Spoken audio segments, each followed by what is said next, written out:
Buenos días a todas las delegaciones. Bienvenidos a nuestro cuarto día de este periodo. Good morning, colleagues. This is the fourth day of our session. I welcome you all here. De Chipre. I hope you enjoyed the reception by Cyprus yesterday, and thanks to them for their warm hospitality, the wonderful food and music yesterday. With regard to the working group on the rules of procedure, that group is meeting in room 9 to approve the report, which is good news insofar as progress of the work the group is undertaking is concerned. With regard to our own agenda, we'll be beginning with item 9, followed by 15, 10, 13 and 14. So, as I said, we'll begin with item 9 on our agenda.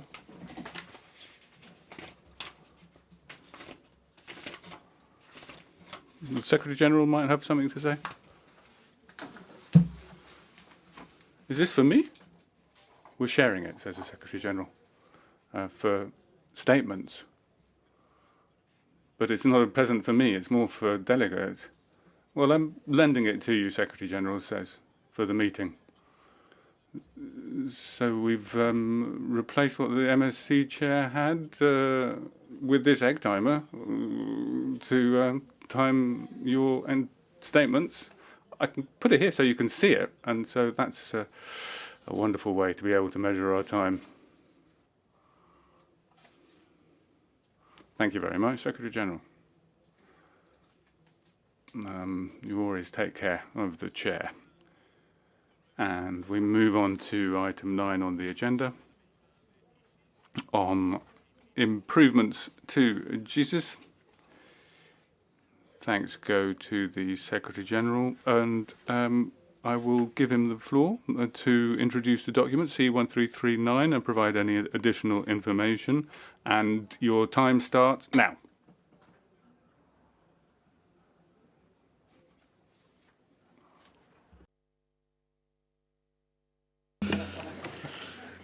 Buenos días. Good morning. Thank you, Chair.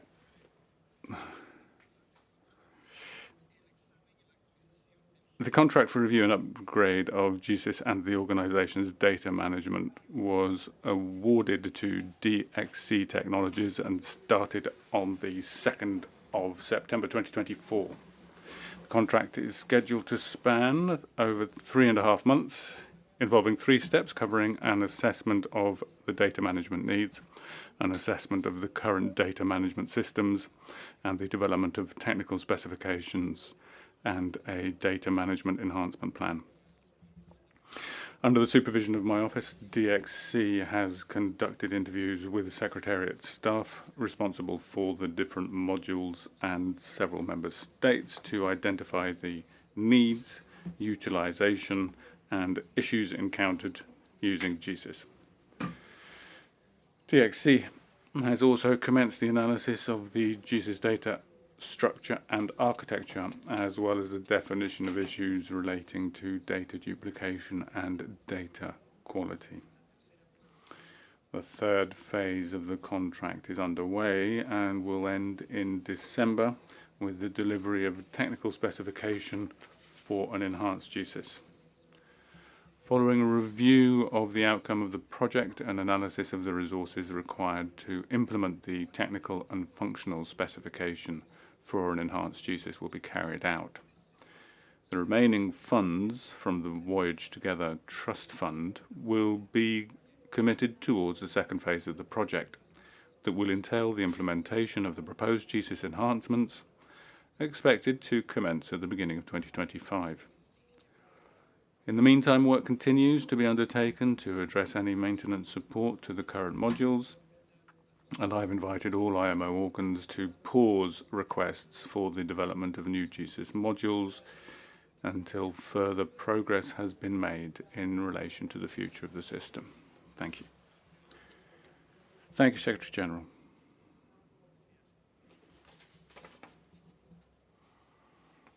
Invito ahora a que se formulen.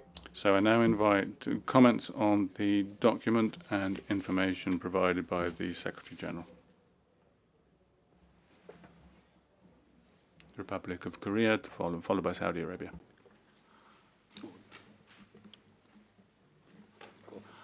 Thank you, Chair. Good morning, Chair. Good day to all. This delegation thanks Secretary General for preparing and submitting this updated document.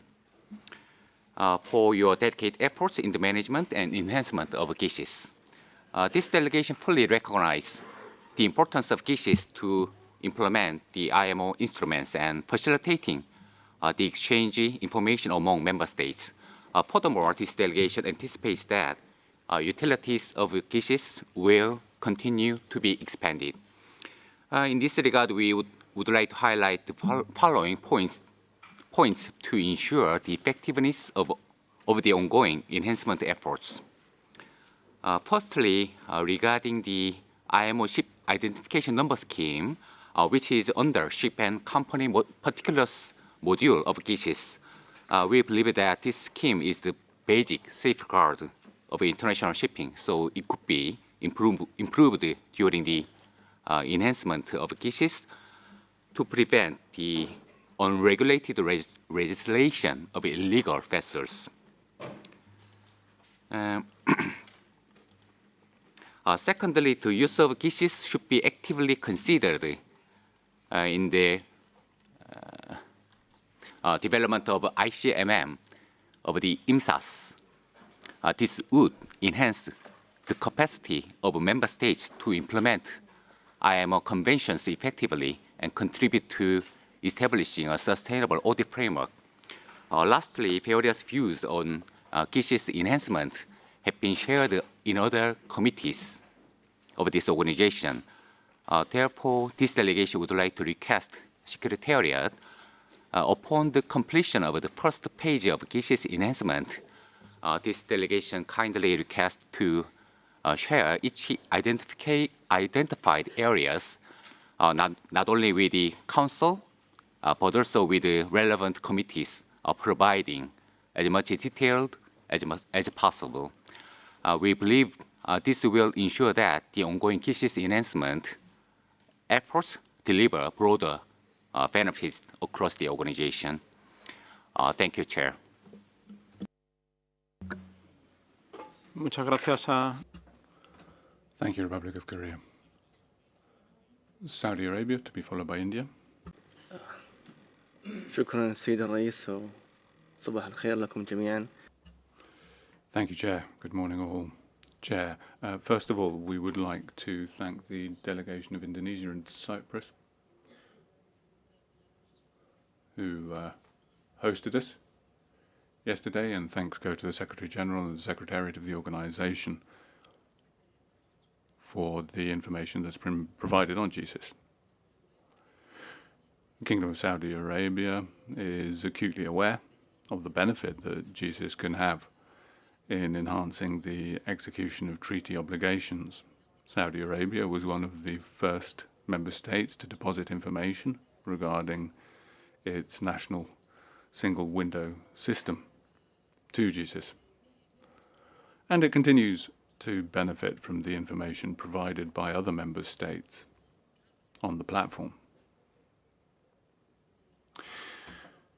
This delegation remains open to the idea of further outreach efforts from other member states to enhance the uses of GISIS and gather suggestions for the functional requirement of GISIS beyond 2025. Thank you, Chair.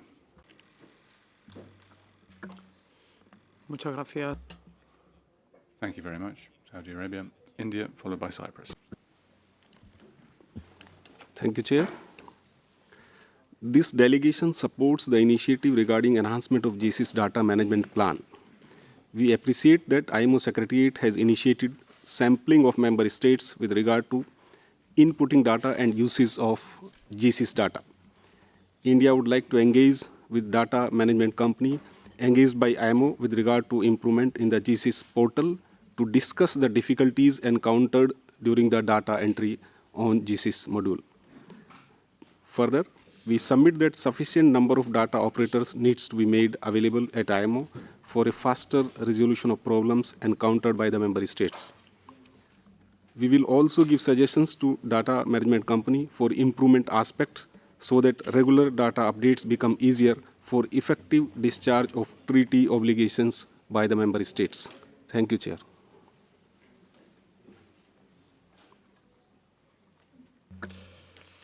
Muchas gracias a India. Thank you, India. Cyprus, followed by Panama. Thank you, Chair, and good morning to you all. The Republic of Cyprus, as an active participant in the ongoing efforts led by the Secretariat, acknowledges the comprehensive initiative undertaken by DXC since 2nd of September 2024. The objectives of this initiative was to assess the current needs, utilization, and issues faced by users. It also evaluated the inputting and the usage of GSIS data. The findings from these interviews within the Secretariat and Member States are instrumental in assessing the current operation of GSIS and outline the functional requirements. Chair, this is an example of what the Secretariat is doing for the membership. And for that, our delegation is extremely pleased with this initiative and is looking forward to receiving the report of the Secretary General at the next session of the Council. Thank you, Chair. Gracias, Chipre. Panamá. Thank you, Cyprus. Panama, followed by Australia.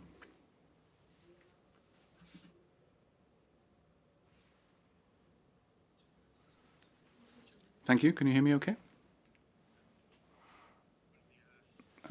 Good morning, everybody, ministers, ambassadors, observers, students, and distinguished delegates in this plenary. And good afternoon and evening to those following us remotely. I'd like to take this opportunity to thank the distinguished delegation of Cyprus for the reception yesterday evening, which was excellent, by the way. The Republic of Panama would like to express its thanks to the Secretary General for the valuable information with regard to the modernization of GSIS, the progress in contracts, and the phase of improved design to optimize the GSIS system. Firstly, we thank all of those who have contributed financially to this project, including the Voyage Together Trust Fund, which has played a key role in covering costs in the second phase of the project and the updating of GSIS of the data management to the organization. We understand that the efficient use of information technology and communication technology is essential for member states to be effectively able to abide by their commitments. And this system not only facilitates communication, updates, notification, and provision of information, but it also allows for a comprehensive analysis of trends and data through the provision of statistics arising from the mandatory provision of information. And this significantly contributes to the ongoing improvement of effective, well-informed decision-making. The Maritime Administration of Panama, for its part, continues with its full commitment to meeting the obligations arising from the treaties and conventions of this organization,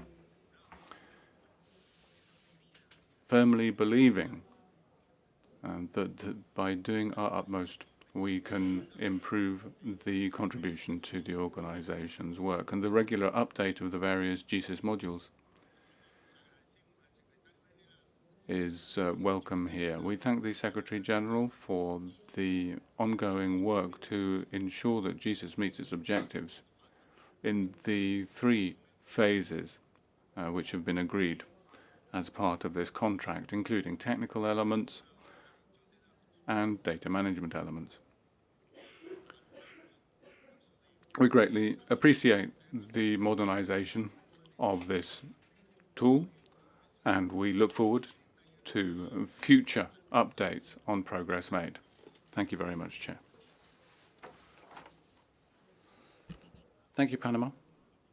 Australia, followed by the Netherlands. Thank you, Chair. Australia thanks the Secretary-General for providing an update on the GSIS review. This demonstrates the commitment to making this organisation more effective and supporting it to embrace a digital future. User-friendly functionalities are essential for making GSIS an effective way for parties to IMO instruments to fulfil their reporting obligations. Australia appreciates the progress made for the first phase of the review and upgrade of GSIS and the data management project, and agrees that assessing the data management needs and developing an enhancement plan are critical steps to conduct in the first phase. We acknowledge this is a substantial task and commend the progress made, as GSIS serves as a significant enabling tool for the IMO's work. We look forward to receiving further progress reports in future sessions of the Council. Thank you, Chair.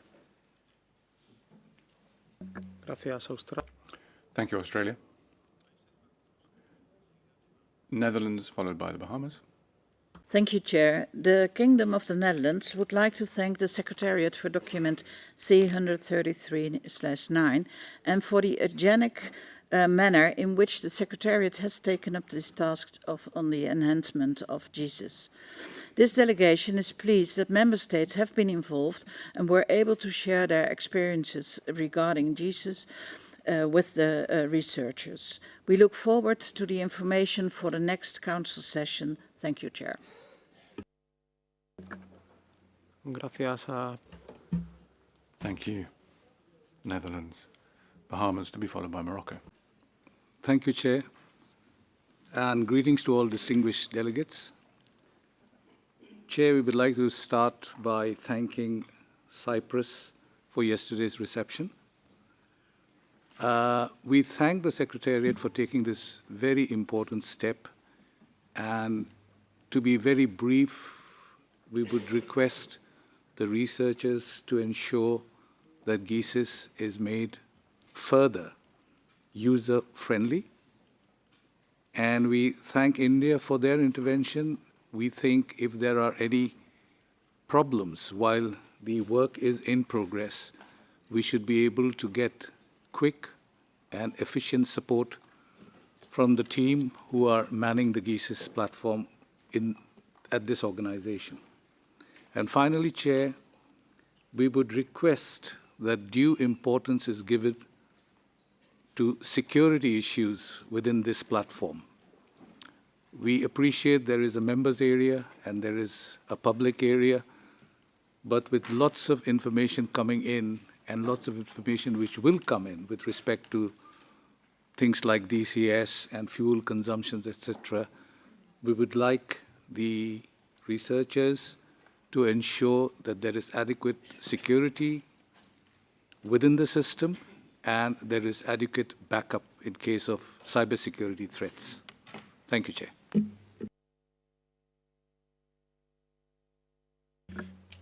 Muchas gracias. Thank you, Bahamas, for those comments. Morocco, please. Thank you very much. Our thanks go to Cyprus for the reception yesterday. We'd like to thank the Secretariat for its efforts to improve GSIS and make it a more user-friendly system. We also welcome the update that has been presented, as well as the consultations that have been taking place with Member States and their ongoing commitment. GSIS is an important tool for IMO members. It facilitates our work rather in achieving our objectives, delivering obligatory reports and non-mandatory reports under various IMO instruments, as well as collecting relevant information. It has a key role to play in the second audit cycle, and we look forward to the report that will be delivered to us assessing progress at our next meeting. Thank you.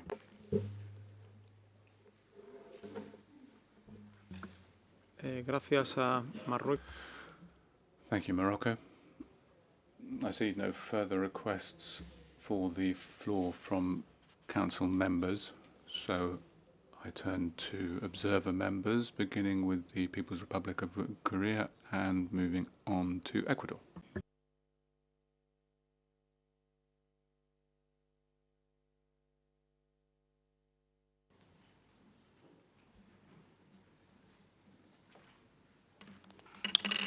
Thank you, Chair, for giving us the floor. Good morning, distinguished delegates. Before beginning our intervention, this delegation expresses sincere condolences to the victims and their families affected by the natural disasters. On the matter at hand, we thank the Secretariat for submitting the document and Secretary General for the introduction. As all of us are well aware, GSIS plays a vital role to the member states and the organization, and maintenance of the database is crucial. In this regard, this delegation wants to inform recent unfortunate incident, reminding how important is the credibility of GSIS data management, as well as ongoing effort to enhance GSIS. In August of this year, an extremely abnormal incident of fabricated data for DPRK naval vessels, including submarines, were uploaded on IMO GSIS, which the DPRK side never requested nor applied for the registration. For the reason for this senseless incident was because S&P Global, in charge of the ship registration, including allocation of the IMO numbers delegated by the IMO, arbitrarily used the data from unknown sources related to DPRK military forces for registration. In relation to this, the organization, upon our request, immediately removed the above-mentioned data and provided official written apology for uploading those fabricated data on the GSIS database with assurance for prevention of recurrence. This is not an accident resulted from technical negligence, and the IMO is fully responsible for not paying due attention after delegating S&P Global for its work. The fact that an international organization uploads naval ships' data from unknown origin to its database against the will of concerned state is a serious political problem that ignores the sovereign rights of the state. In addition, the fact that the consideration of this issue was postponed to next council meeting, despite of organization's commitment to submit investigation results of the incident with relevant measures at this council meeting, raises questions, and we express strong regret over this. This delegation requests the IMO to pay due attention to those abnormal incidents that are happening publicly, contrary to its original mission of the organization, and to take urgent measures to set them right, and further request that this issue to be fully considered in the next council meeting with report of thorough investigation. Thank you, Chair.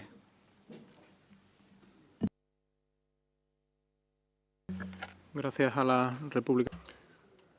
Thank you to the Democratic People's Republic of Korea for that statement. Ecuador to be followed by the Marshall Islands. Thank you, Chair. Thank you to Cyprus, to the highly enjoyable reception yesterday, and all of the other delegations who have invited us to partake in coffee and tea throughout this meeting. We welcome the document before us, 1339. Our view is that the GSIS system is a powerful tool that facilitates the management of this organization and also makes it possible for member states to meet their obligations to abide by the provisions of the various IMO instruments. So we need to continue working to improve the system. And in the particular case of Ecuador, we're using the new modules that are on trial. Specifically, the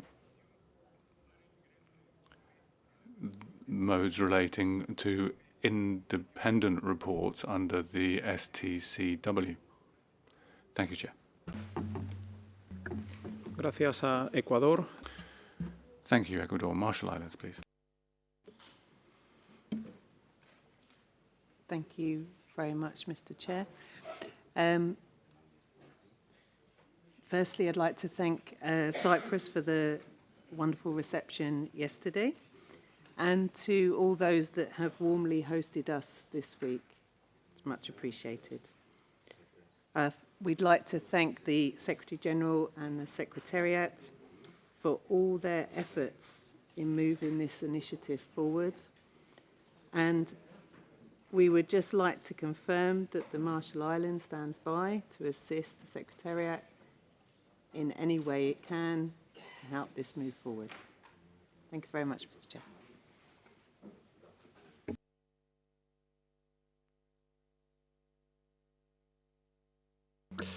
Muchas gracias a las islas. Thank you, Marshall Islands. And I'll now give the floor to the Secretary-General, given there are no further requests from Member States for the floor, so that he can provide any additional information.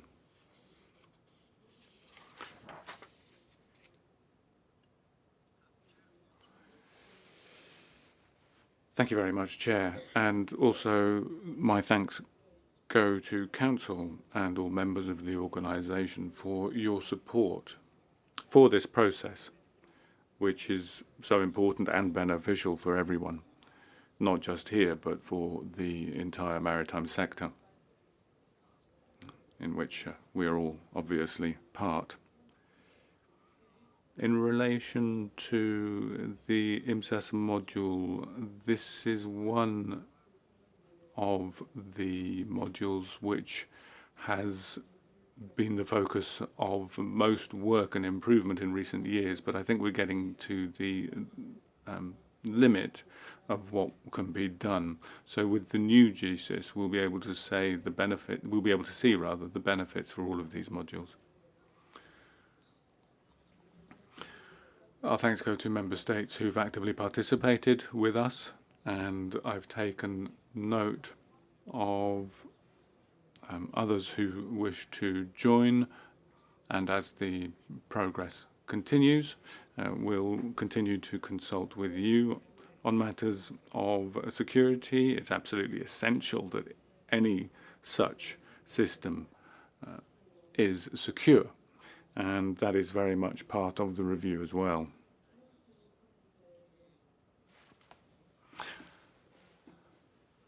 Other meetings have heard other comments, whether they're committees or subcommittees, and all of those feed into the enhancement process. Because the members of the Secretariat are responsible for respective modules, and they take into account all comments that are made, and those are fed into the process. So we're taking a very comprehensive approach. 2 comments on the identification number of the IMO number. The first, which was raised by the Republic of Korea, is what we're looking at the moment with regard to the IP number is the way in which improvements can be made in managing that number, and that at the same time is part of the review and enhancement process of GSIS, the question of how we are going to improve verification and oversight by the Secretariat of this model. With regard to the comments made by by the Democratic People's Republic of Korea, this process, when it happened, we began consultations, and I had informal meetings and discussions with IMO members on this question. I was told that unfortunately it wouldn't be possible for a document to be presented at this session of Council, given that we are currently reviewing in detail the background, the contract, and the arrangements we have with SIP and the arrangements relating to the IMO and flag states. That's something that needs to be done thoroughly. Since the outset, my commitment has been to submit information to Council 134 so that the Council and Member States can take the appropriate decisions, because a lot of them don't fall within the remit of the Secretariat. But we do take our responsibility very seriously in relation to this matter. And what has happened has enabled us to have a look at those areas where the Secretariat can make improvements, and those areas where we need guidance from members of the organisation. But this is not directly related to the enhancement of GSIS modules. It's more directly related to all of the decisions that have been taken by the organisation over the years with regard to the IMO identification number system. And thank you, Chair, for helping me with the translations. Muchas gracias. Thank you, Secretary General, for that information. So, having concluded that round of contributions, I would say that we take note of the information that's been provided in C1339 and verbally by the Secretary General. And secondly, the Council notes that the Secretary General will present a report on the progress made to the next Council session. If there is no objection, it is so decided.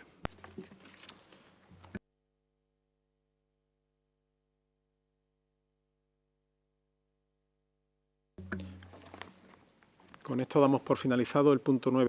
I think that concludes item 9 on the agenda. And we now move to consider item 15. The additional items under item 15.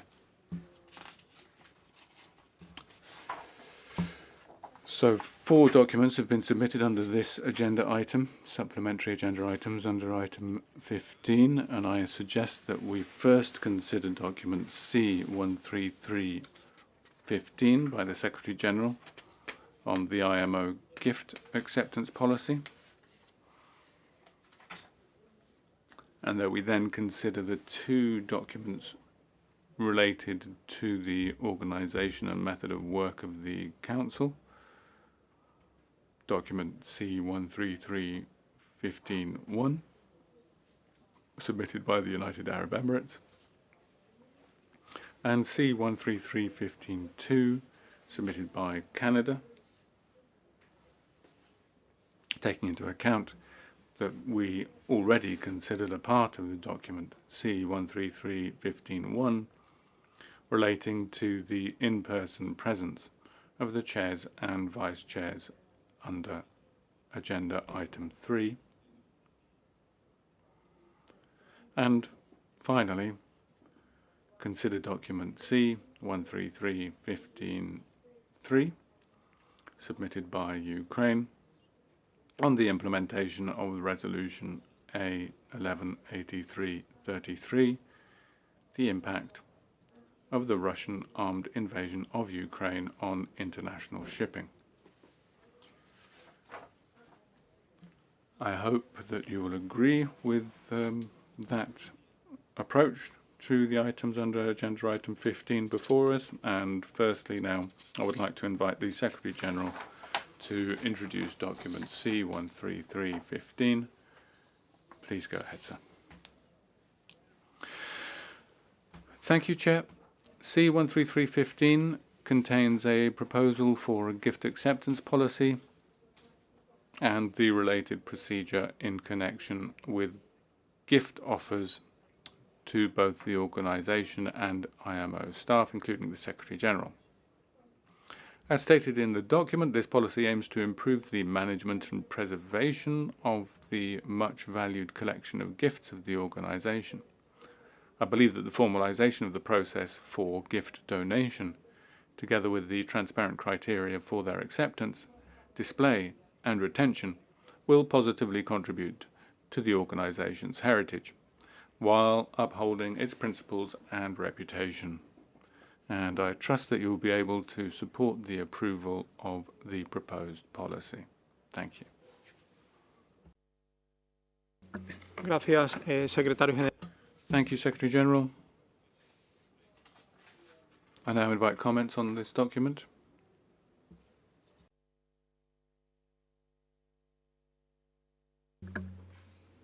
Delegación de India. India, you have the floor.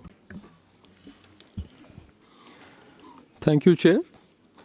This delegation thanks the IMO Secretariat for the document C133/15 containing the draft acceptance policy and the related procedures in connection with gifts offered to IMO and the Secretary-General placed at annex to the document. As also mentioned in the document, this delegation is of the view that gifts are a significant part of the heritage of IMO and highlight the cultural diversity at IMO. These are informal instruments in renewing the relations of IMO with member states and other stakeholders. Therefore, this delegation would like to make a suggestion, more particularly with respect to para 7 of the draft policy on removal of existing gifts. This delegation is of the view that removal of existing gifts already displayed at IMO premises for quite some time may not be appropriate. The policy may be therefore implemented prospectively. Thank you, Chair.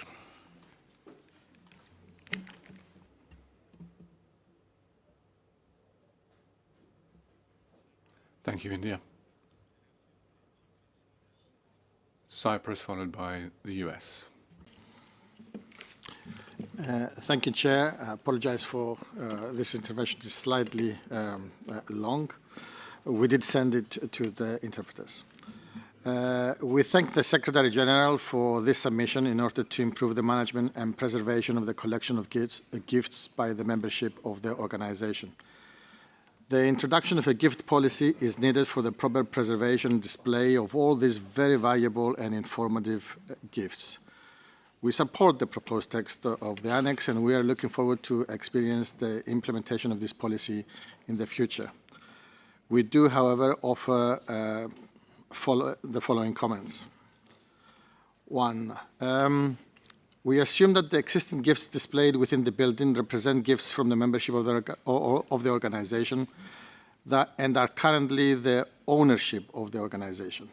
If that is correct, then we would recommend that an appropriate modest budget of the organization is set aside for their preservation. We also assume that these gifts no longer fall under the provisions of the proposed gift policy as included in the annex of this document. Two, the new policy deals exclusively with gifts that are donated to the organization and does not include gifts that are donated for a time-limited period only. If such gifts are allowed, then these gifts are under the custody of the organization for a time limited only, and hence they should return back to the donor at its own cost. However, during the time such gifts are located here in the IMO building, the responsibility of safeguarding them rests with the IMO. This is just an assumption for us. We did have some gifts in the past, and therefore we suggest that such gifts are also included in the proposed policy to address liability issues.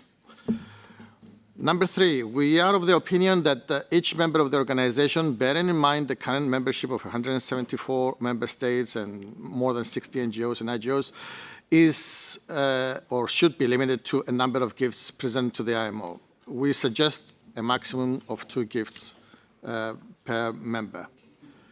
Number 4, bearing in mind that our comments with respect to the ownership and the limited number of maximum 2 gifts, we also suggest that if an IMO member wants to donate a new gift to the organization, then that can be negotiated between the Secretary General and the representatives of the member by exchanging the existing gift with the new one. And lastly, number 5, we are of the opinion that the gift should be defined as any item above a certain estimated monetary value. That value may be set at approximately, let's say, £100, if so judged appropriately. Any gifts below that value should be treated as small presents or donations to the IMO and should be subject to the provisions of Section B of the Annex. The estimated value of the gifts may be evaluated by the donor at the time of informing the organization about the intent to donate. And lastly, this is my disclaimer for my well-being, sir. Having mentioned all the above, we do not believe that the Council should micromanage the organization, and our comments should not be interpreted as such. Consideration and decisions on the above issues, if considered appropriately, should rest entirely on the Secretariat and the Secretary General. Thank you, sir. Muchas gracias Thank you, Cyprus. Well, what we don't know is which part of what you've said to actually abide by with the specific directions or the final part where there's where you reserve your position. So, and advocate non-micromanagement by Council. But I'm sure the Secretary General has taken due note of your comments. A delegation of the United States, followed by Bahamas. Thank you very much, Chair. And we want to thank the Secretary General and the Secretariat for presenting and preparing this draft gift policy. We support the policy and believe that it's a good step with respect to transparency and accountability. We just wanted to note maybe one thought that from other international organizations that might be considered. We agree with the due diligence procedure and that would be undertaken prior to the acceptance of any gift. At WIPO, gifts must contribute to the mission or expected results of the organization, and we were wondering if this might be appropriate to also specify within this policy. But once again, we very much support the Secretary General moving forward with this policy. Thank you, Chair.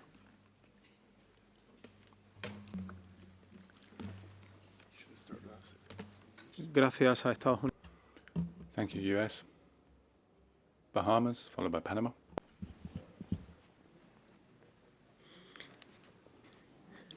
Thank you, Chair. And good morning, good afternoon, good evening to delegates that may be following this online. Chair, we want to thank the Secretary General and the Secretariat for putting forward this proposal concerning gifts. This can sometimes be a thorny item. And so we appreciate the fact that the Secretariat has put forward a proposal that is both transparent and relatively simple to follow. I see this as being more of an interim proposal, for the simple reason that shipping has the heritage of shipping is a rich one.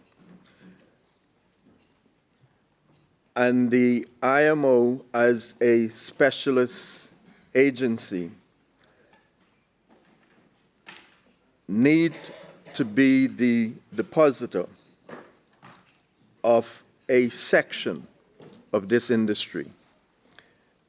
And so I wish to look in particular at paragraph 2 that points out the lack of space. And I wish to propose that the Secretariat, or rather the member states, should perhaps look at the possibility of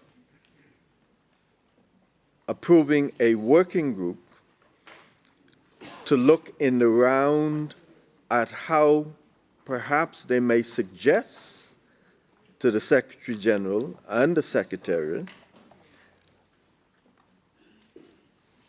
to provide a proposal to deal with the whole issue, not just of space within this building itself, but perhaps to look at a space for the entirety of where gifts may go to be presented, which in the long run can be a revenue stream for the IMO itself.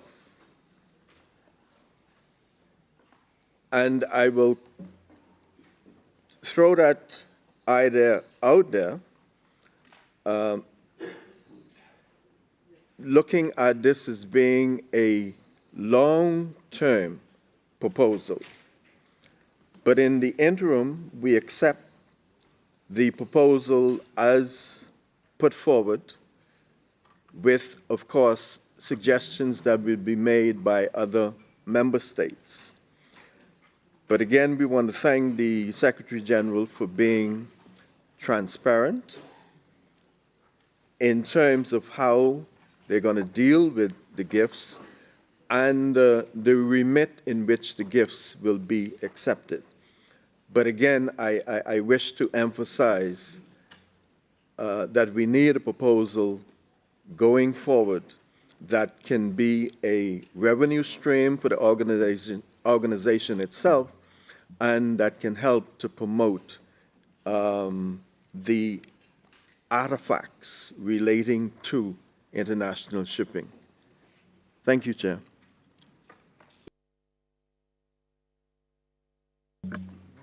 Gracias a Bahamas. Thank you, Bahamas. Panama, followed by the United Arab Emirates. Gracias, señor presidente. Thank you, Chair. Panama would also like to thank the Secretary General for having introduced this draft policy for the acceptance of gifts. We agree with the Secretary General that the matter of handling gift acceptance is important, as gifts reflect the heritage of this organization as a special organization of the United Nations responsible for managing maritime transport. So we welcome all signs of appreciation of the organization. My delegation has looked at the draft policy which has been put forward, and I would emphasize the importance of establishing clear procedures for the offering and accepting of gifts by the organization, bearing in mind also the limited space of the IMO building for exhibiting them. Consequently, we'd like to take this opportunity to emphasize that any gift offered to the organization should not jeopardize the integrity or credibility of the organization. We also agree with the Secretary General in that said gifts should be offered voluntarily, and that the giver or givers should not expect any kind of compensation or any other benefit from the part of the organization. In short, we generally support adopting the draft policy in the annex to this document. Thank you.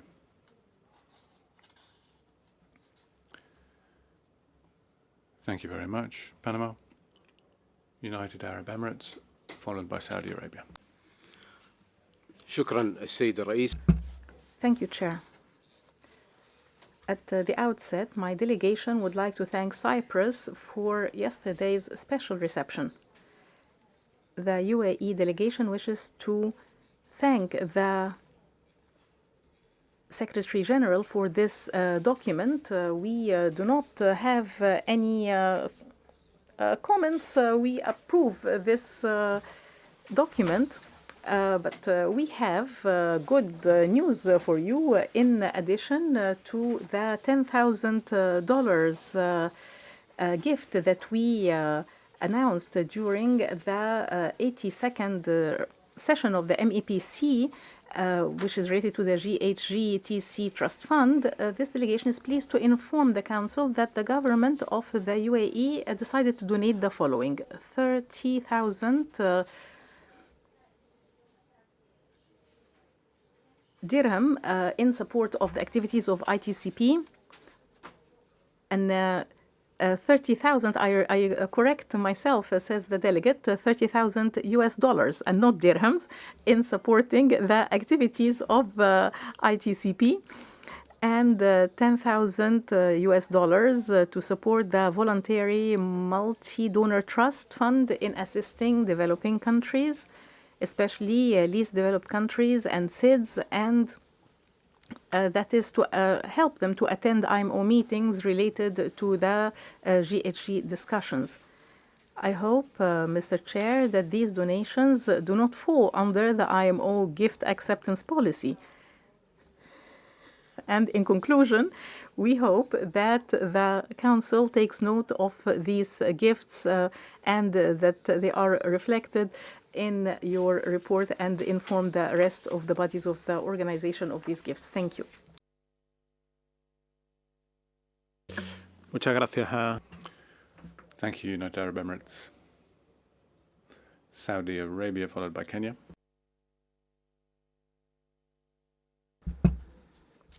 Thank you, Mr. Chair. I'm going to intervene in English. Just want to thank the SGE for finding our gift very handy and really utilizing it.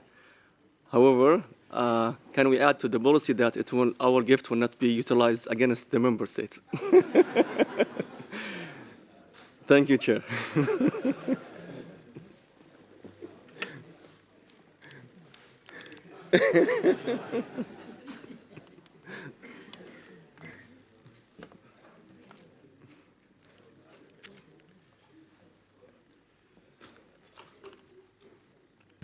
This policy has been immediately implemented by the SG. So. Delegación de Kenia. Delegation of Kenya. Thank you, Chair. Chair, we concur with the Secretary General's proposal, but emphasize the importance of maintaining transparency and integrity in all matters of governance. The IMO's gift acceptance policy should not only align with best practices, but also reflect the values of impartiality and accountability. The updates to the policy must ensure that gifts, whether monetary or in kind, do not influence decision-making processes or compromise the organization's mission.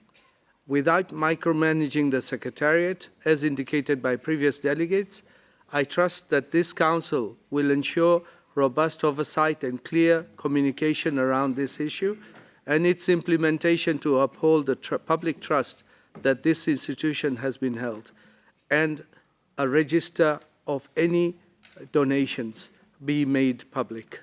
Thank you.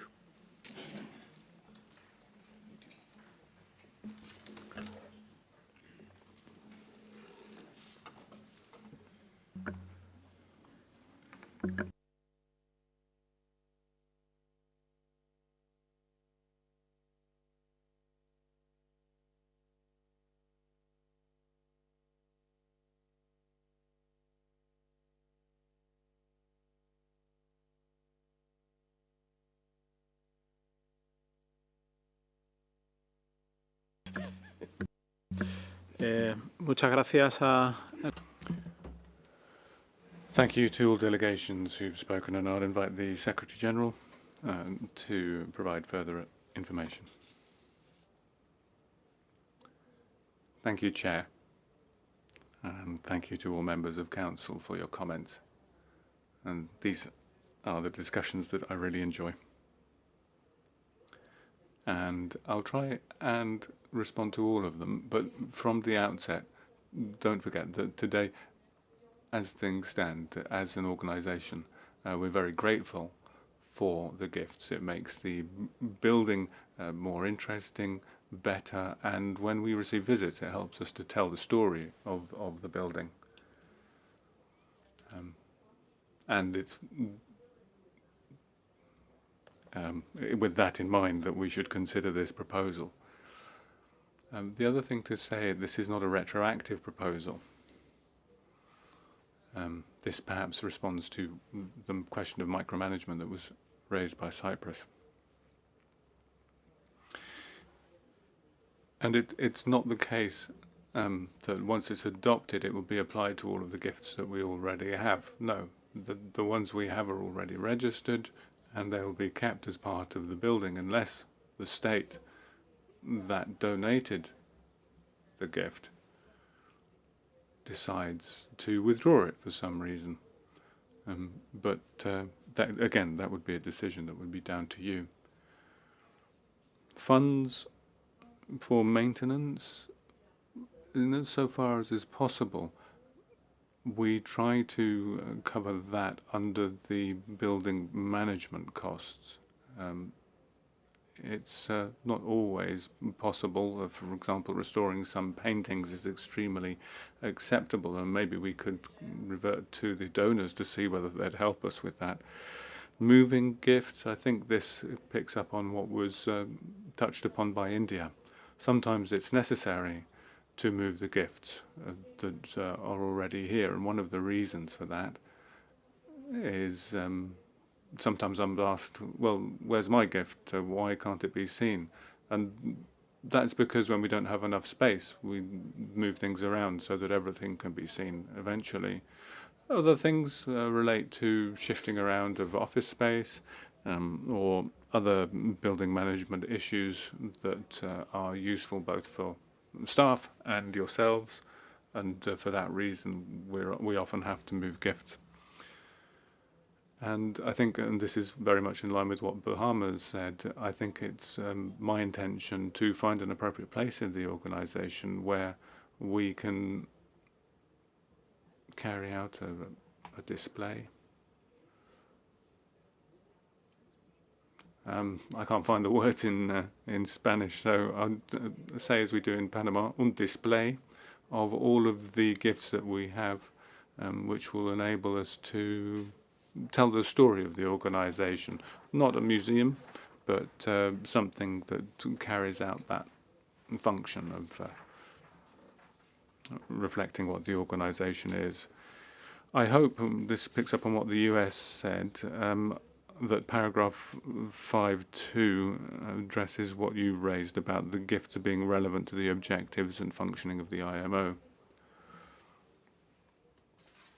This policy was reviewed both by the legal division of the organisation and the ethics office,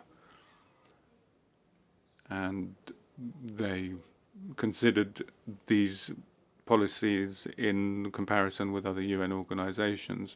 If the Council agrees to approve it, then obviously we can update you on its implementation, the lessons learned, any challenges we face in applying the policy. And the easiest part is the register of all of the gifts.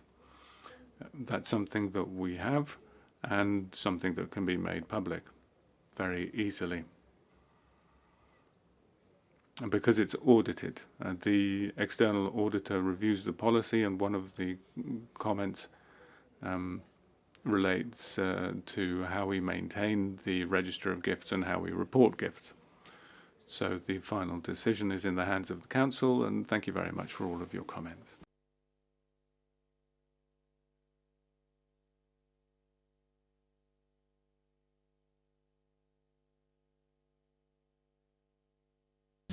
Muchas gracias.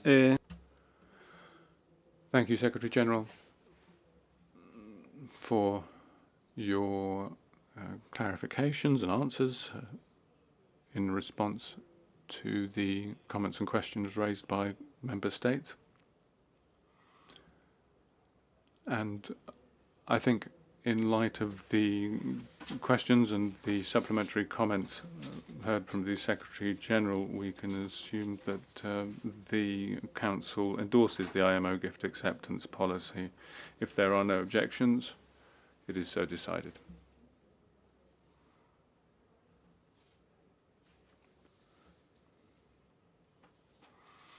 And alongside endorsing the gift acceptance policy, the Secretary General suggests that we add the point that the Secretariat or the Secretary General will keep Council updated on the implementation of the policy.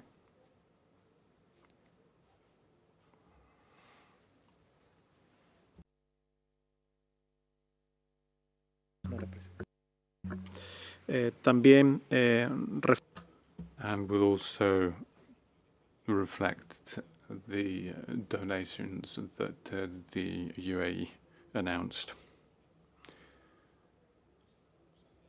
And we now move to consider the two documents on the organisation and method of work of the Council.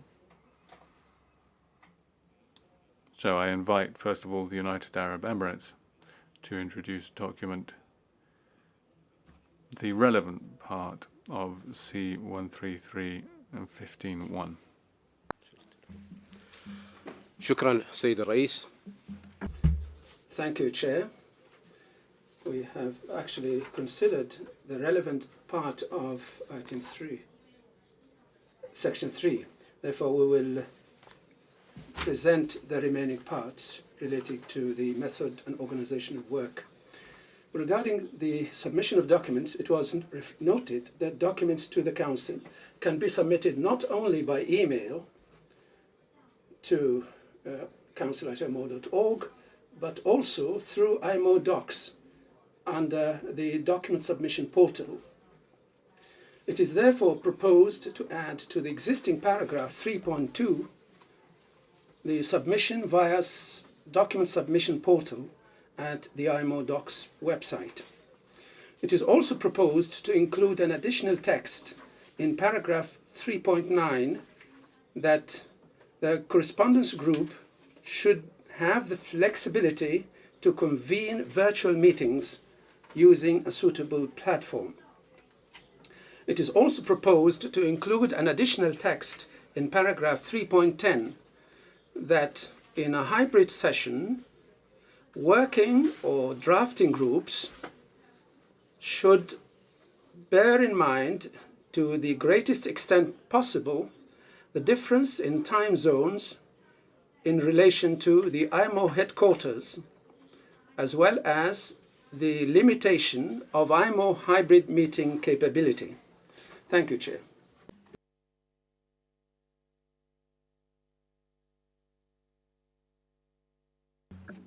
muchas gracias. Thank you, United Arab Emirates. And I now invite Canada to introduce document C133-15-2.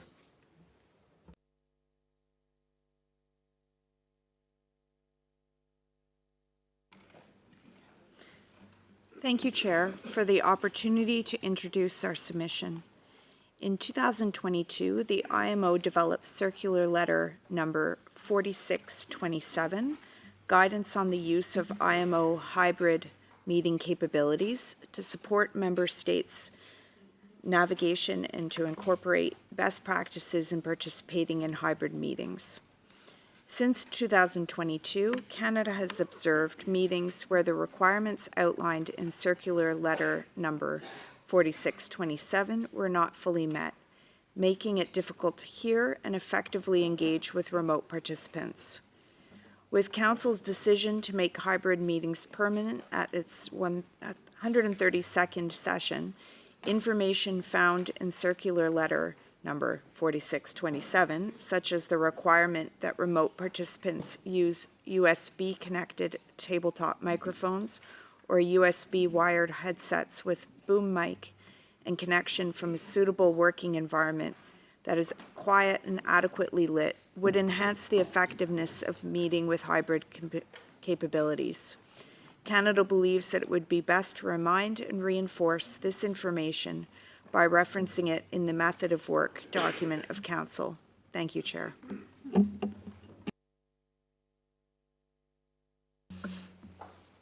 Muchas gracias. Thank you, Canada.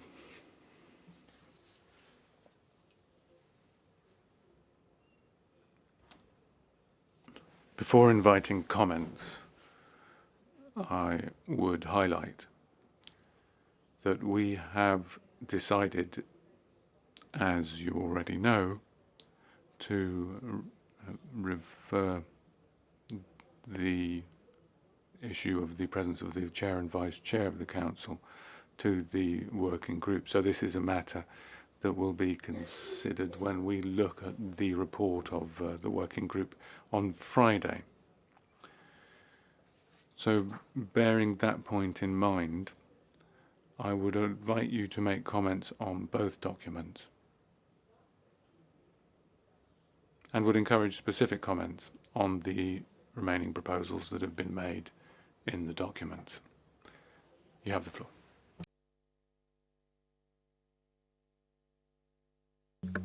Delegación de China seguirá. China, followed by Saudi Arabia. Thank you, Chair. First, this delegation would like to thank Surplus for the reception last night. This delegation appreciates the submission of document C133/15/1 by the UAE and C133/15/2 by the Canada. And we support in principle the proposals contained in the two documents. Regarding document C133/15/1, allowing correspondence groups to hold virtual meetings, we would like to emphasize that one of the key advantages of correspondence groups is the flexibility they offer for participation through email communication. This flexibility helps overcome barriers such as time zones, language, and technical capabilities, while also providing most countries with sufficient time to engage in discussions. Therefore, we want to ensure that holding virtual meetings for correspondence groups does not inadvertently becomes a means of increasing intersessional working group meetings. Therefore, we would like to propose a slight adjustment to paragraph 3.9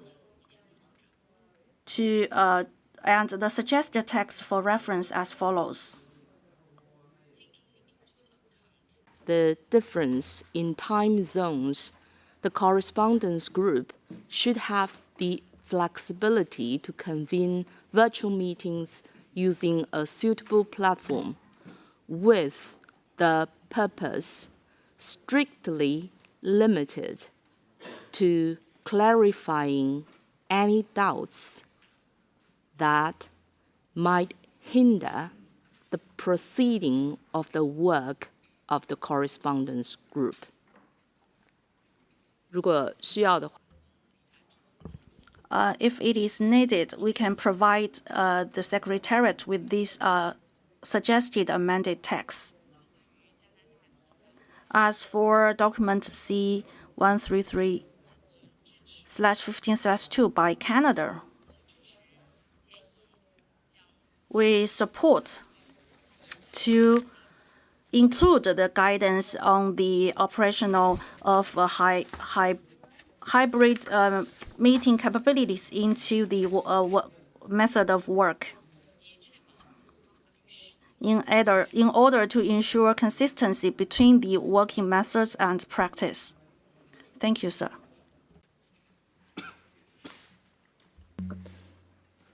Muchas gracias a la delegación, Thank you to the delegation of China, and we'd be grateful if you could submit to the Secretariat the additional text you have proposed. Saudi Arabia to be followed by Mexico. شكرا لك السيد الرئيس. Thank you, Chair. At the outset, we would like to thank the UAE for the document submitted, and we support the amendments in sections 3 and 4, as well as the reference to the circular letter number 46227. We are also agree on the time zones interval, and we hope that there will be given fair opportunity to participate. Regarding the document presented by Canada, we thank them for this document. We also thank the interpreters for the work throughout the year.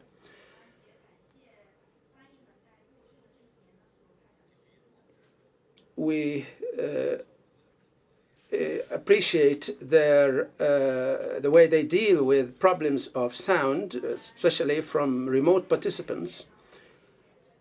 And as member states, we must make every effort possible to facilitate their work and to follow the guidance contained in circular letter number 4627. And this delegation is prepared to discuss this matter with other member states and the Secretariat in order to find the best possible ways to encourage remote participation. Thank you, Chair.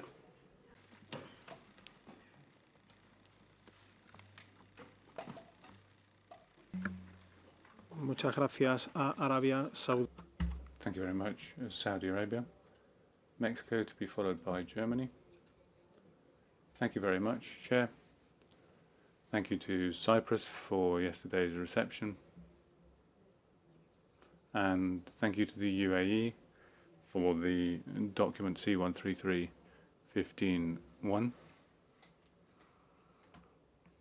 And I'm happy to say that we support the proposal to amend Circular 4825, Organisation and Methods of Work of the Council. In particular, we think it would be appropriate to include said text in the circular Organisation and Method of Work of the Council and not in the Rules of Procedure of the Council. Thank you very much, Chair. Gracias a México. Thank you, Mexico. Germany to be followed by Liberia. Thank you, Chair, and good morning to all. Germany thanks the UAE and Canada for the proposed amendments in the method of work of the Council. This delegation would first like to comment on the proposals set out in document 15/1. The proposal in paragraph 9 of document 15/1 and the suggestions in paragraph 3.2 of the methods of work that submissions can be sent via both IMO docs and email raises the questions why submitting a submission only via the document submission portal should not be sufficient. In addition, submitting a submission via IMO docs as well as by email could lead to an unnecessary additional burden in the Secretariat. Germany would be grateful if the Secretariat could provide an assessment of this. The amendment proposed in paragraph 3.9 of the method of work can be supported by Germany. In Germany's view, however, there is no need to adapt paragraph 3.10 of the method of work. Both the working and drafting groups normally work in parallel with a plenary session, and thus with the same session times as a plenary. Therefore, from the point of view of this delegation, there is no need to include a reference to the time zones. With regard to the insertion, limitation of IMO hybrid meeting capability, the question also arises as to whether a reference on the method of work is required. On the one hand, the expansion of meeting rooms to enable hybrid meeting continues. On the other hand, the capacity limit has not yet been reached, with regard to the number of participants who participate virtually in a meeting. Germany would therefore be grateful for an explanation of what exactly is meant by the reference limitation of hybrid meeting capability. The proposed amendment in Section 4 of the Method of Work, Observance of the Organization and Method of Work of the Council, is consistent in substance with Canada's proposed amendment in document 15/2. Germany agrees with both submitters that the reference to Circular Letter 4627 should be included in the Method of Work. The circular letter deals with the framework conditions and technical requirements for successful virtual participation, which also includes the health and support of the translator's work. In our view, the reference to circular letter should therefore be included in Section 3 of the Method of Work, as proposed in document 15/2, and not in Section 4, as our understanding of this circular letter number deals more with the working arrangements as with observation of the Method of Work itself. Thank you.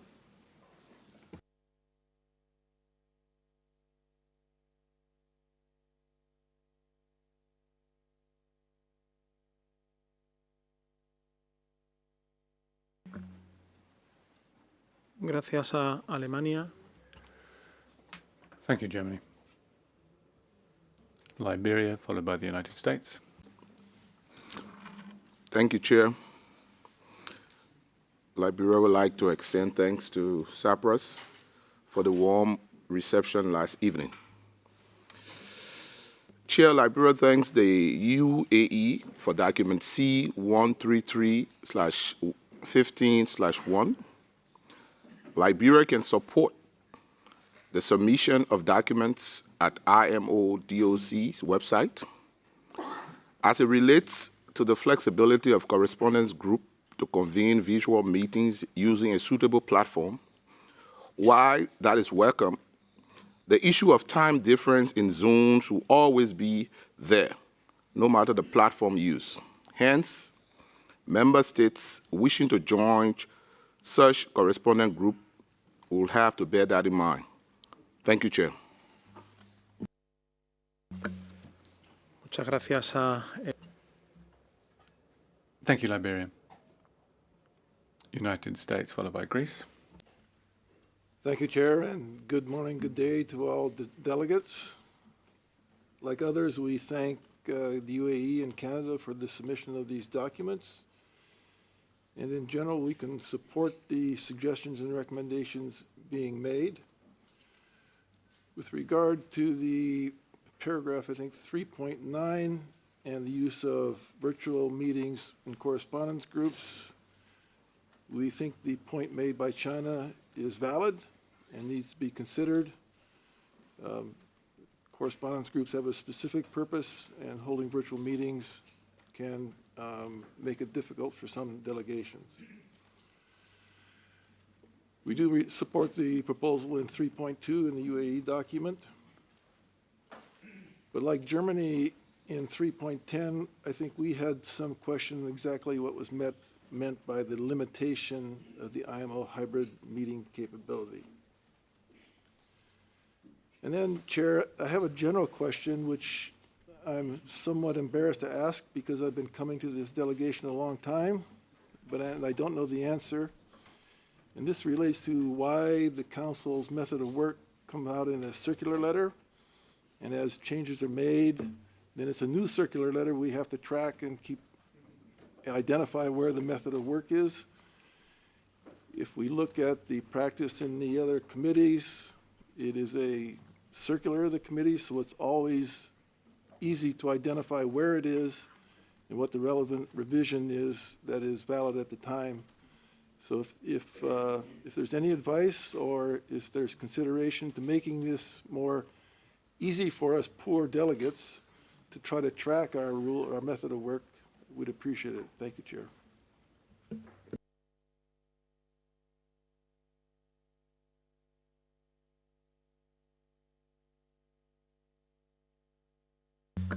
Muchas gracias.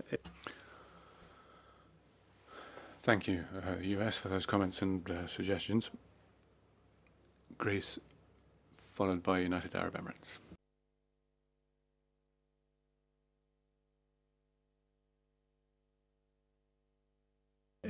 Discúlpeme un segundo. Apologies, just a moment. Please, yes, go ahead. Grecia, perdón, no Chipre. Grecia. Good day to all, and thank Cyprus for the wonderful reception last night.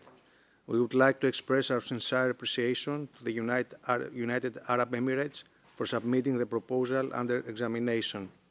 Greece acknowledges the importance of hybrid session, which have contributed positively to the works of the organization and supports, in principle, the proposed amendments, considering that the spirit of this will further facilitate the conduct of hybrid meetings and coordination with the relevant working, drafting, or correspondence group of the organization with the physical meetings. In the same vein, Greece also supports the proposal of Canada in Working Document 133/15/2, which further enhances the effectiveness of the hybrid meetings. Thank you very much. Gracias. Thank you, Greece. United Arab Emirates, followed by Italy. شكرا سيد. Thank you, Chair. We also thank Canada for the proposal, which we believe is quite similar to the proposal contained in our document. But we think that the right section is to place it is in as we suggested in our document. We also like to thank China for their intervention and their suggestion, which we fully support. Regarding the intervention of Germany and the USA regarding the limitations, we would like to clarify that these limitations are those explained in the Council decision regarding the enhancement of ITC technology at the IMO, which was adopted during the 125th session of the Council. It is also possible to include a reference to this decision after the word limitation, or include a footnote to clarify what is meant by these limitations. Thank you, Chair.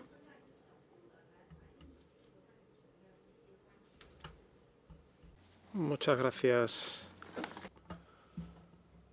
Thank you, United Arab Emirates. Italy. Thank you, Chair.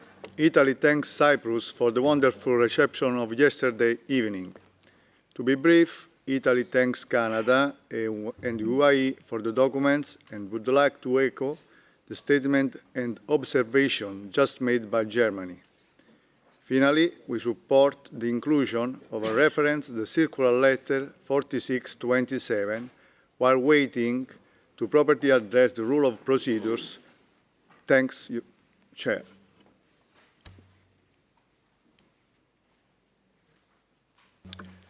Muchas gracias. Thank you. Qatar, to be followed by the Marshall Islands. Shukran, Sayyid. Thank you, Chair. We thank Cyprus for the reception of last evening. We also are grateful for the two documents of the UAE and Canada, which aim to enhance the meeting and capabilities of virtual meetings. Document of the UAE, especially point 3.2 regarding the enhancement of the mechanisms of submission of documents using the electronic portal or email of the Council. This would facilitate the access to documents. It will also facilitate preparation for meetings. Secondly, use of modern technology, which is referred to in point 3.9, the formation of a correspondence group to discuss issues reflects the Council's commitment to follow up, to keep up with technological progress. And the virtual meetings should be held taking into account the difference in time zones. And the number of groups should not exceed the limit in order to keep the efficiency of work. Regarding document of Canada regarding the sound quality and support of interpretation, it is important to adopt the best practices regarding remote participation by using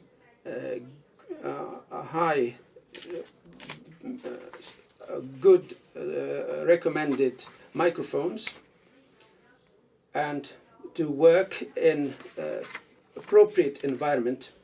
The sound quality does not only help in discussion, but also facilitates the work of interpreters. And this will enhance multilingualism in the organization. Regarding the document of Canada, it also mentioned a reference in circular letter number 4627 in the section regarding work arrangements. This will ensure better participation of participants in the meetings. Thank you, Chair. Muchas gracias a la delegación. Thank you, Qatar. I see no further requests for the floor. So I open the floor to member states, Marshall Islands followed by Nigeria. Thank you very much, Mr. Chair. And the Marshall Islands would like to thank Canada and UAE for their documents. We just wanted to come in to align our comments with the distinguished delegate of the US, because we were having exactly the same thoughts of why there aren't any council circulars. So I hope that puts his mind at rest, that he's not going sort of doolally. Thank you very much, Mr. Gracias a las islas. Thank you, Marshall Islands. Nigeria, you have the floor. Thank you, thank you, Mr. Chair.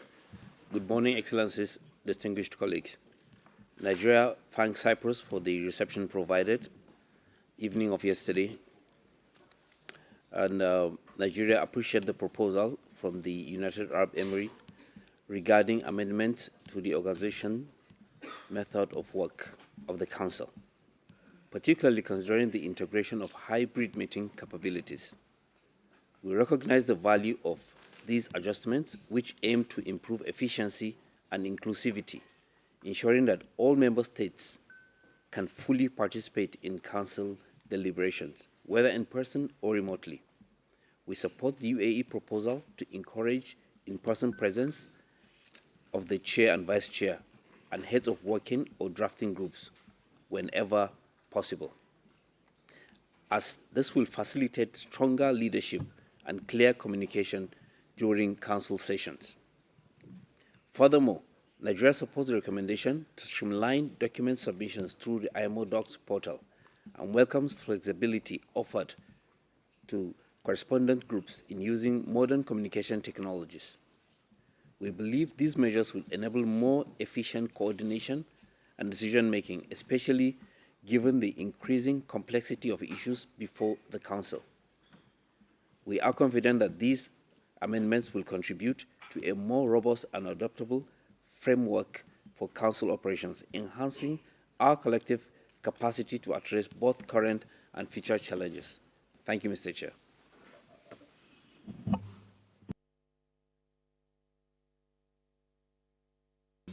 Gracias a Thank you, Nigeria. No further requests for the floor, so I'd like to conclude this item before we break for coffee.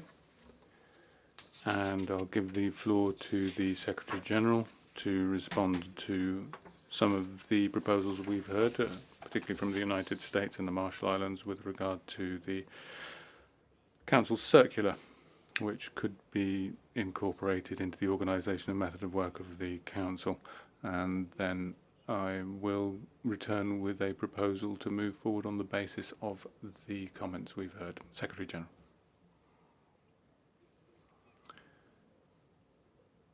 Thank you, Chair. Just two comments from me. Firstly, the proposal of paragraph 3.2 of document 13315.1. The objective over the long term is the use solely of the IMO Docs website for presenting documents. So we note that reference. The Secretariat still needs to go through some improvements. So if the Council agrees, once the Secretariat is able to use the IMO Docs website solely, maybe we could come back to Council and say it would no longer be necessary to use other means such as emails, and we hope that the Council would understand those requirements. And secondly, and with regard to the methods of work of the Council as a circular letter, the Council in the past has not had circulars, so the initial practice of issuing circular letters has always been followed. But there's nothing stopping the Council deciding that from this revision, there would be a Council circular on the methods of work, and that would be kept online and would use numbering similar to the ones the committees use and would facilitate access for all of you and us as well. Thank you very much, Secretary General.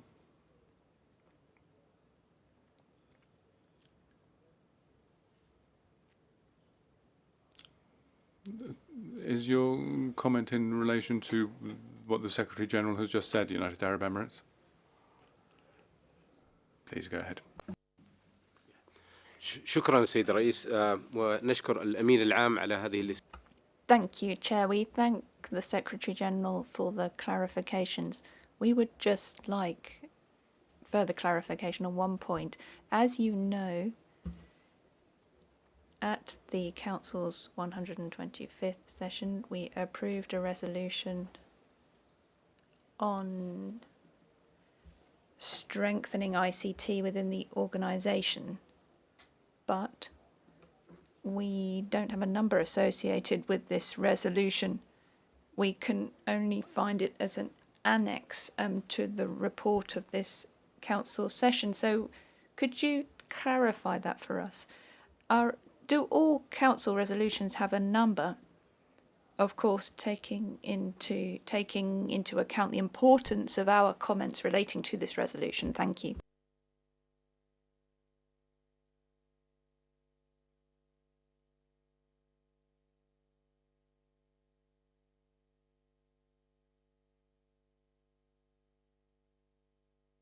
Gracias, Emiratos Árabes.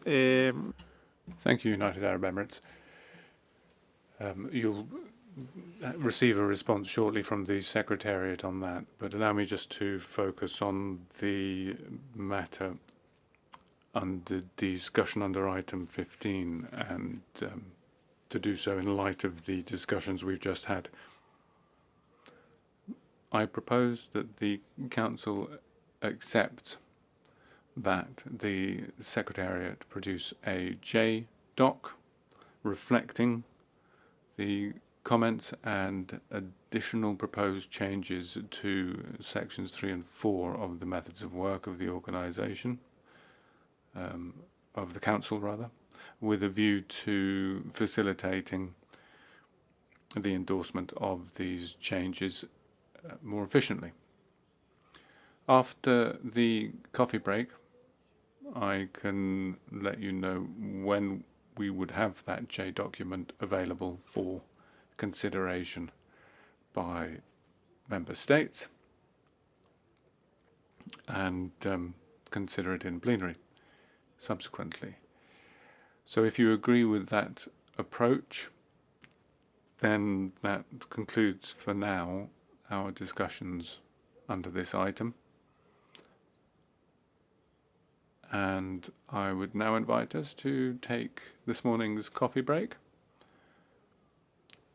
And in relation to that, I have Thailand's request for the floor to make an announcement. And good day to all. To ensure and facilitate smooth and efficient deliberations and warm our bodies during the winter time in London, this delegation would like to invite all member states, observer and secretariat to the morning coffee break sponsored by Thailand. During this coffee break, various traditional dry fruits will be provided. Please feel free to take them. We hope you enjoy our Thainess and hospitality. See you all at Delegate Lounge. Thank you, Chair. Muchas gracias a Tailandia. Thank you, Thailand, for your invitation. Enjoy the coffee, and we'll see you at 11:30.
Bienvenidos. Welcome back. I hope you had a nice coffee break. Kindly offered by Thailand. I was talking about a JDoc to reflect the comments made with regard to the organisation and method of work of the Council. The Secretariat has prepared the JDoc and it will be published shortly on IMO Docs. As regards considering that document, what I suggest is that you have the chance to look at that before we conclude our deliberations under item 15 of the agenda. And that means that we now move on to document C-133-15-3, submitted by Ukraine. And I now invite Ukraine to introduce it. Thank you, Chair, for this opportunity to speak. And I also like to extend our gratitude to Thailand for the coffee break. We present to the Council our document addressing the ongoing violation of international maritime law due to the Russian Federation's continued aggression against Ukraine. The document highlights deliberate attacks on Ukrainian maritime infrastructure and civilian vessels, leading to tragic losses. These actions represent direct assault not only on Ukraine's sovereignty, but also on the principles of safety, security, and freedom of navigation that form the core of this organization's mission. The document contains only a few of the most egregious cases, and only those that have occurred recently before the document was submitted to the Secretariat. It is important to emphasize the main message of our concern. Attacks on Ukrainian seaports have undergone significant changes just in the past 2 months. The aggressor state's new strategy involves direct, targeted attacks on civilian commercial vessels docked at ports. Using high-precision ballistic missiles, Russian forces have struck several ships, resulting in casualties among sailors and port personnel. The targeting of civilian vessels and the activities of the Shadow Fleet represent blatant violation of international maritime conventions, the United Nations Charter, and IMO instruments, as well as the fundamental human rights of seafarers. Therefore, we call on the Secretary General, in line with Assembly Resolution A118333, to provide regular updates to IMO member states on any incident involving attacks on commercial ships in the Black Sea, the Sea of Azov, and the Kerch Strait. This will ensure that all stakeholders remain informed directly by the IMO as the authoritative source. Chair, this Tuesday marked a somber milestone: 1,000 days of unprovoked and full-scale aggression against Ukraine. Each of these 1,000 days has brought untold suffering and loss. Throughout this period, Ukraine has made every effort to uphold its obligation under international law, closing ports in occupied territories and repeatedly calling on IMO member states to respect these decisions. Yet, certain flag states continue to enable illegal access to these closed ports, regularly ignoring Ukraine's sovereignty and numerous UN and IMO resolutions. Such actions empower a regime that exploits maritime routes to transport stolen resources from occupied territories, including Ukrainian grain, further destabilizing our region and mocking the international community's call for peace. Today, Ukraine urges member states to take immediate and decisive actions. In this regard, we express our deep appreciation to the United Kingdom and Germany for their decisions, as well to the European Parliament for its recent resolution calling for stricter measures against vessels on the Shadow Fleet. We particularly support the resolution's call for targeting sanctions against these vessels and their operators, enhanced surveillance capabilities, and the systematic sanctioning of unregistered ships navigating EU waters. We also extend our appreciation to the team of consultants led by Mr. Hans van der Graaf for their meticulous efforts in pinpointing the gaps and defining the most pressing needs of Ukraine's maritime authorities. We would like to recall that, as highlighted in the report, Ukraine urgently needs support in areas such as search and rescue at sea, emergency preparedness and responses, training of maritime personnel, modernization of national legislation on maritime safety and security, as well as navigational and communicational support for shipping. Additionally, replacing elements of critical maritime infrastructure damaged by Russian attacks is crucial for the full restoration of our operational capabilities.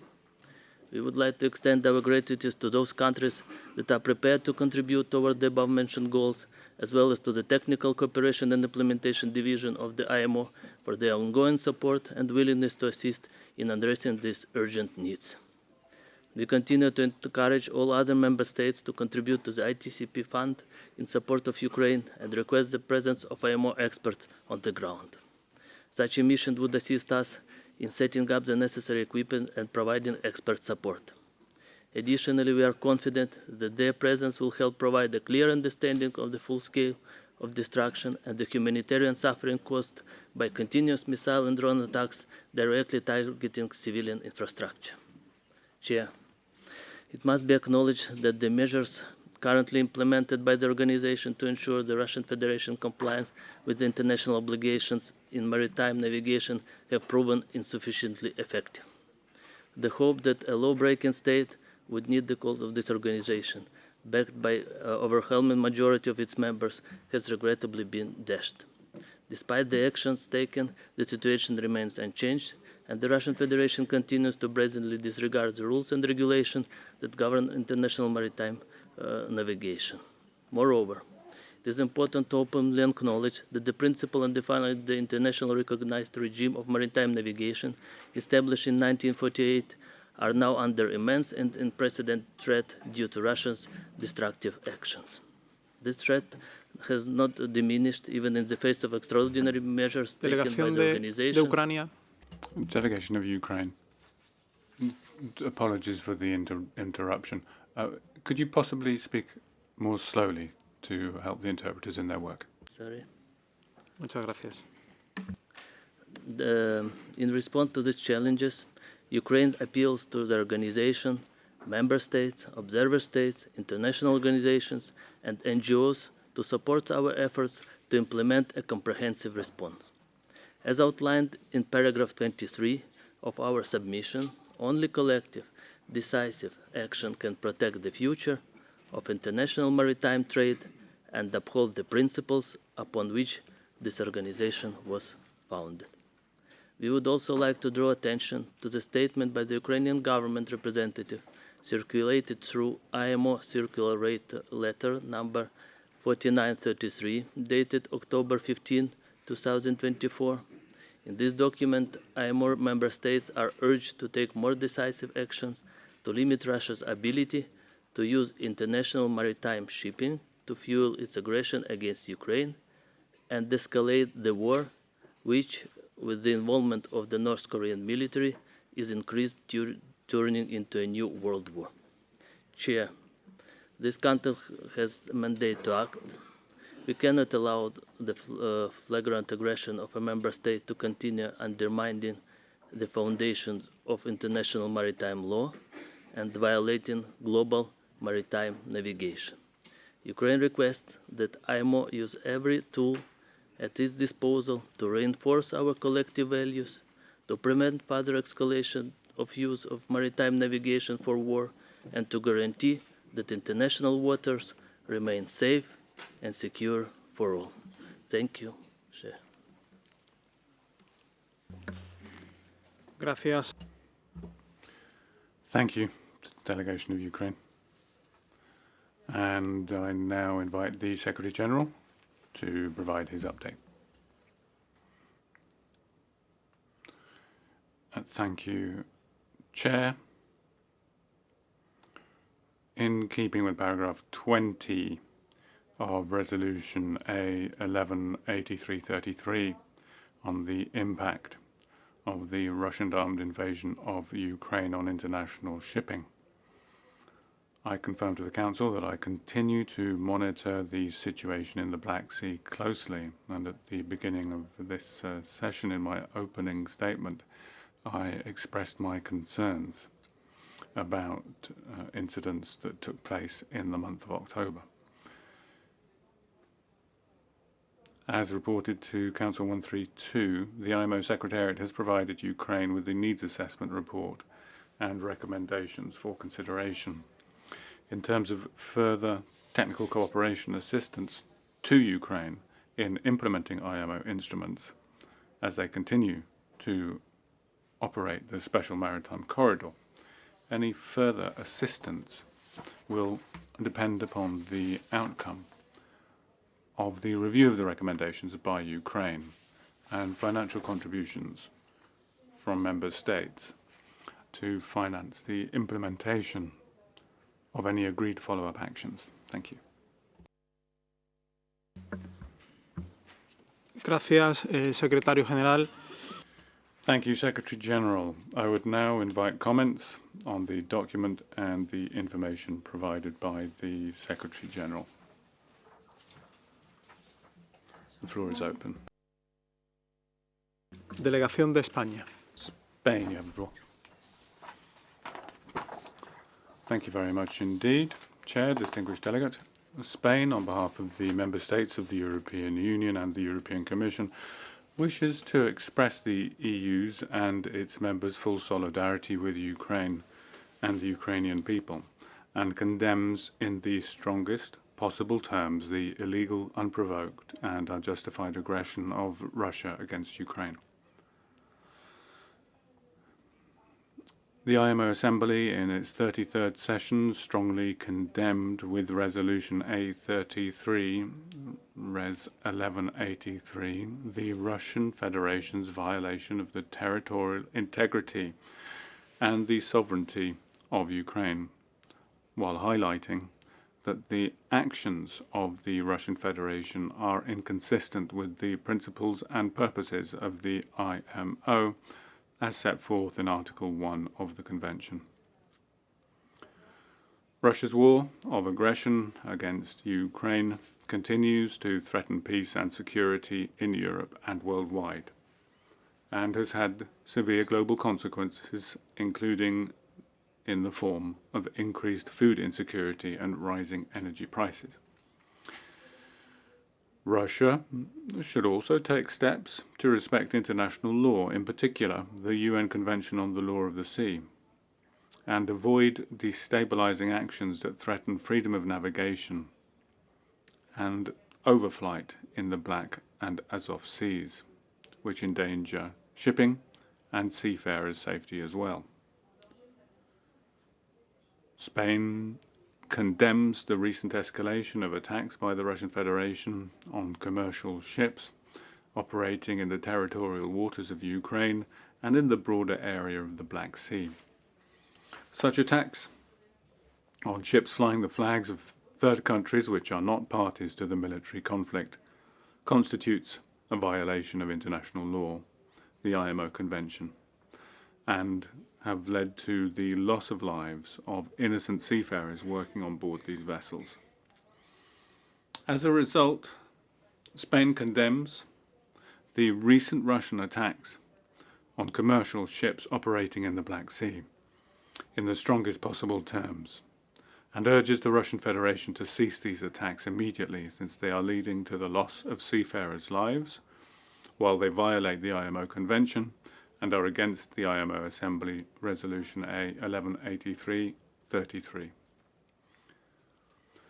On the basis of the proposal in Document C 133-15-3, Spain requests the Secretary-General to issue a regular report to the IMO member states with any attacks on commercial ships operating in the Black Sea, the Sea of Azov, and the Kerch Strait, as mandated by paragraph 20 of the IMO Assembly Resolution A 1183-33. Spain also asks the Secretary-General to update the Council on the contributions received or committed until now regarding the capacity building project for the Ukraine Maritime Corridor, and invite interested IMO member states to liaise with Ukraine and the IMO Secretariat in order to establish a project based on the conclusions of the needs assessment, supporting Ukraine in the implementation of the IMO instruments as Ukraine continues to operate the Special Maritime Corridor. Thank you. Thank you, Spain. The United Kingdom, followed by the United States. Thank you, Chair. Russia's assault on Ukraine is an unprovoked, premeditated and barbaric attack against a sovereign democratic state. The UK stands resolutely with Ukraine in support of its territorial integrity. In early October 2024, at least 4 merchant vessels were struck by Russian missiles at ports in the Odessa region, representing a significant escalation in Russia's attacks on port and shipping infrastructure. The acceleration in attacks in the Black Sea, which coincided with harvest season in Ukraine, demonstrates Russia's blatant disregard for global food security. Russia's attacks on shipping and port infrastructure in the Black Sea, Sea of Azov and Kerch Strait have hindered crucial grain exports during harvest season in Ukraine, an important supplier of agricultural produce to developing countries. Putin's war has reduced supplies for some of the countries and people most in need around the world, while putting innocent seafarers at greater risk. The Russian Federation continues to flout IMO Resolution 1183/33, and its actions are inconsistent with the principles and purposes of the IMO as set forth in Article 1 of the Convention. It is right that we hold Russia accountable for these actions here today. We would like to most sincerely thank the IMO Secretary-General for his words just now and for his continued efforts to keep the membership updated on the evolving situation in the Black Sea region, in line with paragraph 20 of the resolution. We would also like to thank the Secretariat for their hard work in preparing the needs assessment requested by the resolution, which helpfully highlights how implementation of IMO tools and conventions can support the continued safe operation of the Black Sea corridor. The UK, like Spain, encourages the Secretary-General to continue to closely monitor the security situation in the Black Sea, the Sea of Azov and the Kerch Strait, and to provide relevant information to the membership in line with paragraph 20 of the resolution. The UK itself has been at the forefront of work to protect Ukraine's maritime corridor in the Black Sea, to ensure that critical grain supplies continue to reach those in need worldwide. The UK has announced an additional £120 million of funding towards the Maritime Capability Coalition, on which the UK and Norway lead. We once again call upon Russia to immediately cease its attacks on shipping and port infrastructure and its war in Ukraine. It must be held accountable for its actions and stop undermining international law, freedom of navigation, and the principles of this institution. Thank you very much, Chair.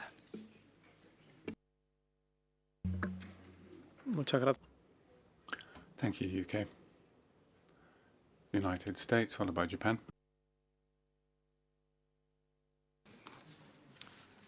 Thank you, Chair. The United States stands with Ukraine in response to Russia's unprovoked and unjustified war against Ukraine. Russia's full-scale invasion of Ukraine, a blatant violation of international law, has shattered peace and stability in the region, resulted in substantial risk and damage to innocent merchant ships, seafarers, and the marine environment, and gravely undermined global security. The United States specifically condemns the deteriorating situation in the Black Sea and the surrounding seaports that have resulted from the Russian Federation's attacks on merchant shipping. Despite concerns raised by IMO member states about the attack on the MV Aya, a St. Kitts and Nevis registered grain ship with cargo bound for Egypt in early September, these attacks have not ceased. We note with significant concern the recent attacks on 4 merchant ships. the MV Golden Lion, flagged by Antigua and Barbuda, the MV Pereza, flagged by St. Kitts and Nevis, the MV Optima, flagged by Palau, and the MV Shui Spirit, flagged by Panama. Let us be clear. These unjustified attacks have killed and seriously injured innocent seafarers who are not party to the conflict. Further, Russia has intentionally targeted grain shipments, which, coupled with Russia's termination of the Black Sea Grain Initiative, has contributed to global food insecurity and diminished the integrity of global supply chains. Therefore, and in accordance with Assembly Resolution A 1183, we join Ukraine, the United Kingdom, and Spain on behalf of EU member states in requesting the Secretary General issue a regular report to the IMO member states with information on any attacks on commercial ships operating in the Black Sea, the Sea of Azov, and the Kerch Strait. The United States welcomes the completion of the needs assessment for Ukraine. We encourage member states to work with Ukraine to provide support and technical assistance in those areas identified in the report. We deplore Russia's war of aggression and its continued threat to the safety and security of international shipping, the lives and safety of seafarers, freedom of navigation, and the marine environment. We reaffirm our unwavering solidarity with the people of Ukraine in the defense of their nation as Ukraine fights for its independence, sovereignty, and territorial integrity. Russia must immediately stop this war and completely and unconditionally withdraw all of its forces from Ukraine. The United States further urges all countries not to provide any kind of assistance to Russia's aggression and condemns all those who are facilitating and thereby prolonging Russia's war against Ukraine. Thank you, Chair.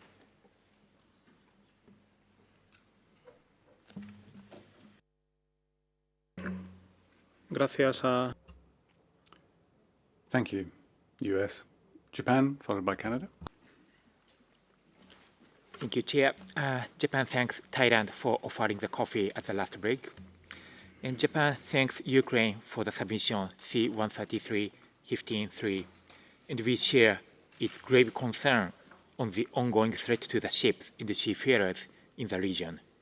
Japan also thanks the Secretary General for the updates just made, and for the Secretariat for all the actions taken so far in accordance with our agreed Assembly resolution. As repeatedly stressed in this organization, Russia's aggression against Ukraine constitutes a clear violation of international law and is a grave breach of the UN Charter, which results in serious threat to the safety of navigation. Furthermore, we are severely concerned with the recent attack on commercial ship carrying grain from Ukraine in the Black Sea. This incident is, of course, in violation with the IMO's Assembly Resolution A1183-33, and it clearly demonstrates how the ongoing aggression by Russia impacts and damages the safety of ships and innocent seafarers in the international shipping.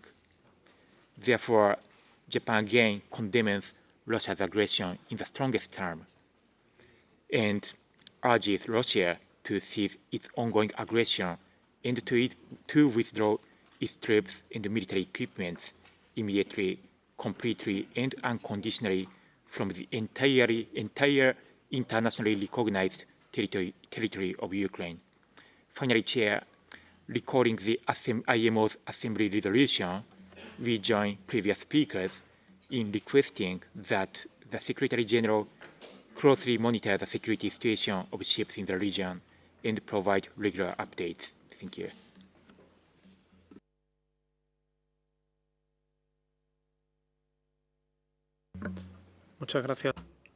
Thank you, Japan. Canada, followed by the Republic of Korea. Thank you, Chair. And Canada thanks Ukraine for their submission and intervention. Canada joins others in recalling Assembly Resolution A1183-13 33 and reiterates its solidarity with Ukraine and continues to strongly condemn Russia's war of aggression against Ukraine. The ongoing threats this war poses to maritime safety, seafarer safety, and the protection of the marine environment is unacceptable and a clear violation of international law and the rules and principles of this organization. Canada recalls in particular paragraph 16 of the Assembly resolution and the decision of the Assembly to direct the IMO Secretariat to conduct a needs assessment as a priority with a view to establishing technical cooperation to support Ukraine in the implementation of the IMO instruments as Ukraine continues to operate its special maritime corridor in its territorial waters. With this needs assessment now complete, we believe the implementation of the recommendation in that assessment need to be prioritized to support the operation of Ukraine's special maritime corridor and the safety of vessels operating in this region. We also support the request by Spain on behalf of the EU member states, the UK, the US, and Japan to the Secretary General to continue to monitor the situation in the Black Sea and to provide regular reports on the security situation in the region, as called for in the resolution. Thank you, Chair. Gracias a Canadá. Thank you, Canada. Republic of Korea, followed by Australia. Thank you, Chair. This delegation thanks Thailand for warm coffee and tea break. Republic of Korea would like to thank Ukraine for submitting this document, 133/15/3. Republic of Korea would like to underscore that Resolution Assembly 1183/33 reflects the Member States' commitment to upholding the UN Charter, the UN Convention on the Law of the Sea, and all international conventions and agreements related to maritime safety, security, and environmental protection. This resolution also represents a clear and unequivocal pledge by the international community to safeguard international order. In accordance with this resolution, Ukraine must be afforded all its rights in regard to the implementation of the instruments adopted within the framework of this organization. As a flag state, as a coastal state, as a port state, IMO and its relevant committee can keep this matter under review and take such further action as it may consider necessary in light of developments. In this context and considering the resolution, Republic of Korea is of the view that active discussions within the IMO should be pursued regarding the proposed measures for improvements put forward by Ukraine. Thank you, Chair. Muchas gracias. Thank you. Republic of Korea, Australia, followed by Norway. Thank you, Chair. Australia shares the concerns expressed by Spain on behalf of the EU, the United Kingdom, Japan, and others. Russia's illegal invasion of Ukraine has created substantial risk and resulted in damage to civilian shipping, seafarers, maritime training institutions, and the marine environment. It has also contributed to global food security challenges. Australia specifically condemns the 11 September missile attack on the MV Ayer carrying grain from Ukraine to Egypt.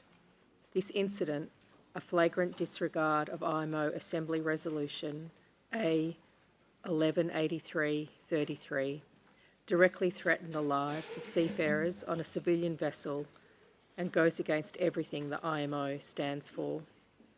We thank and encourage the Secretary-General to continue to closely monitor the security situation in the Black Sea and provide regular updates on the implementation of the Assembly resolution. Thank you, Chair. Muchas gracias. Thank you, Australia. Norway, followed by Turkey. Thank you, Chair. We thank Ukraine for the document and the Secretary General for the information provided. Norway joins other members in condemning Russia's continued attack on Ukraine in the strongest possible terms. Norway's support for Ukraine, political, civil and military, is about ensuring a free and democratic Ukraine. And it is about respect for international law, about re-establishing the basis for peaceful coexistence shaping our common future.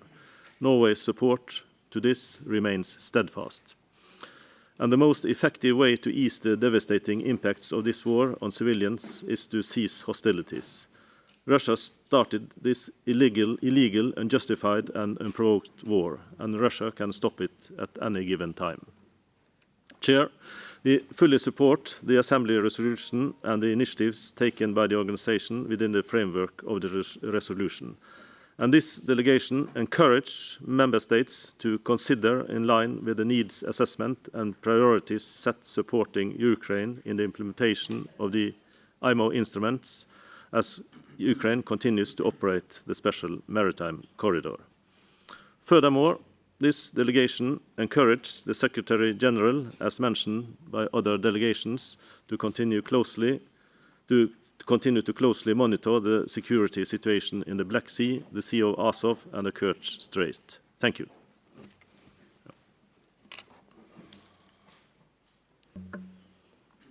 Muchas gracias. Thank you, Norway. Delegation of Turkey, followed by France.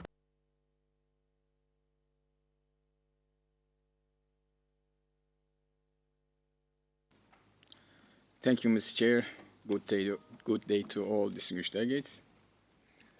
We thank Ukraine for their submission and Secretary General for the information provided. Turkey appreciates the efforts of Ukraine to facilitate the restoration of the free and safe international navigation in the northwestern part of the Black Sea in order to maintain the international maritime supply chain. In line with the General Assembly Resolution 1138, we believe that the continuity of maritime trade and the safety of seafarers in the region must be ensured. Mr. Chair, we have a comment on paragraph 23.2 of the document. Aim of the mandatory IMO audits is to promote the consistent and effective implementation of the applicable IMO instruments which the state is a party. It's solely related to the activities of the member state which is being audited. We believe this proposal raised in the document may bring unexpected consequences. Therefore, Turkey does not support the proposal in the paragraph 23.2 of the document. Thank you.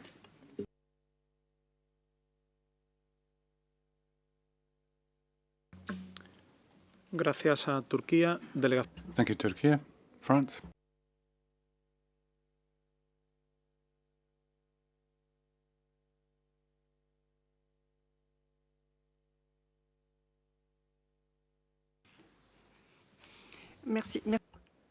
Thank you, Chair. France aligns itself with the statement made by Spain on behalf of the Member States of the European Union and the European Commission to condemn once again this situation. This is probably the 1,000th time, because it is more than 1,000 days since Russia launched this illegal, unjustified and unprovoked war of aggression against Ukraine.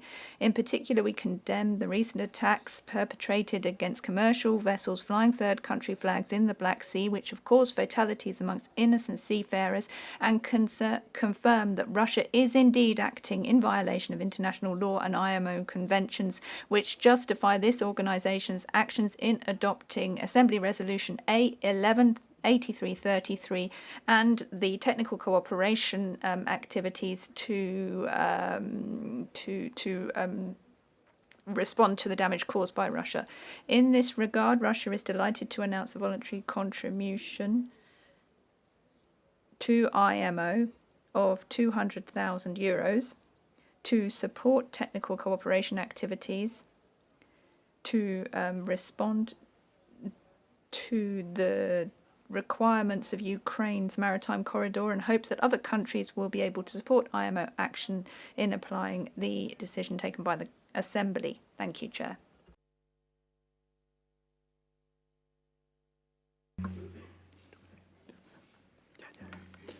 Muchas gracias.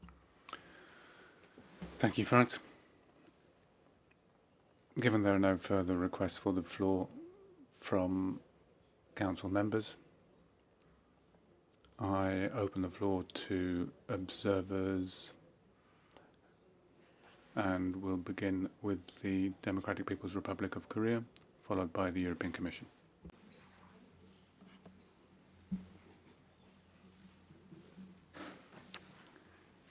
Thank you, Chair. The delegation of the Democratic People's Republic of Korea categorically rejects the interventions made by the Ukraine against the DPRK. We fully oppose to any attempt of those countries which trying very hard to illegalize the legitimate and rightful relationship between the DPRK and the Russian Federation, and especially to those to bring this political issue to IMO forums to build up public opinion, politicizing the IMO. Secondly, this delegation would like to take this opportunity to request to use official title of a member state while making their interventions. Thank you, Chair.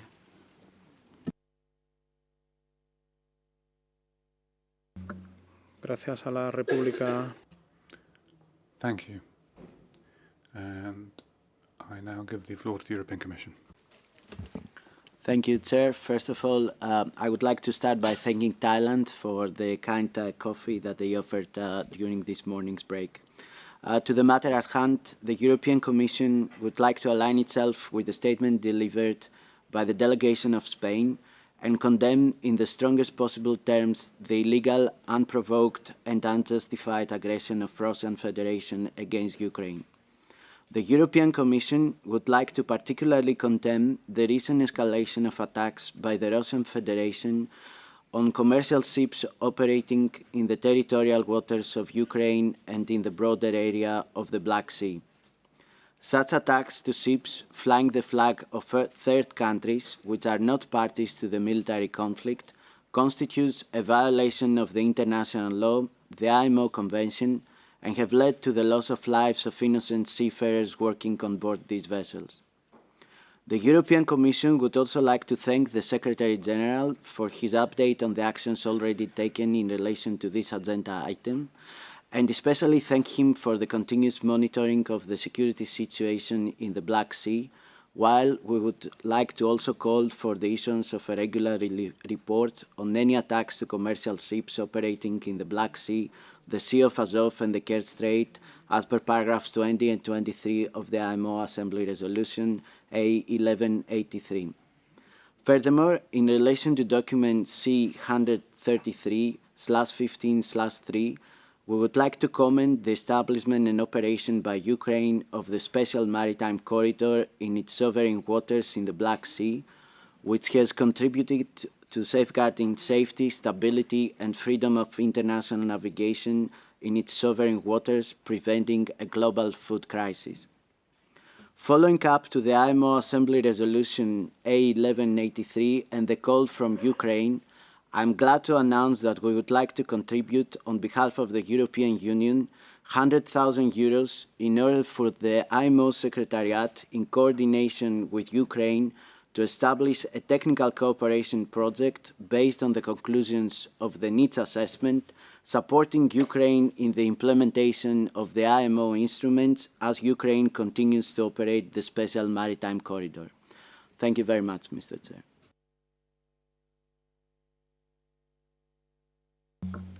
Muchas gracias a la Comisión. Thank you. European Commission. Russian Federation. Thank you, Chair. First of all, we would like to thank Thailand for the excellent coffee break. Chair, on the matter at hand, we are once seeing here lies, the manipulation of facts on a matter which goes beyond the organisation's mandate. We will not once again provide you with standard answers to standard accusations which we have responded to on many occasions now. However, we would like to recall the discussion which took place at MEPC FAL, the legal committee. These discussions have shown the high level of double standards which exist in the organisation, and we once again propose that the Council condemn the use of double standards and asks the Council to monitor this kind of situation. We have already made this request at the committee meetings.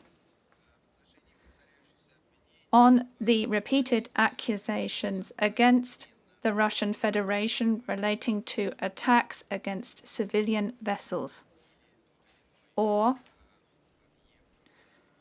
civilian infrastructure, we note the following. Countries of the West aiming to escalate the conflict continue to provide Kiev with weapons and military supplies under the excuse of promoting agricultural production.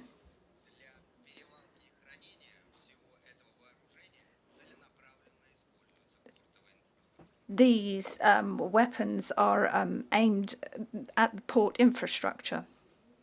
Повторяю, для перевалки и хранения всего. In order to protect these weapons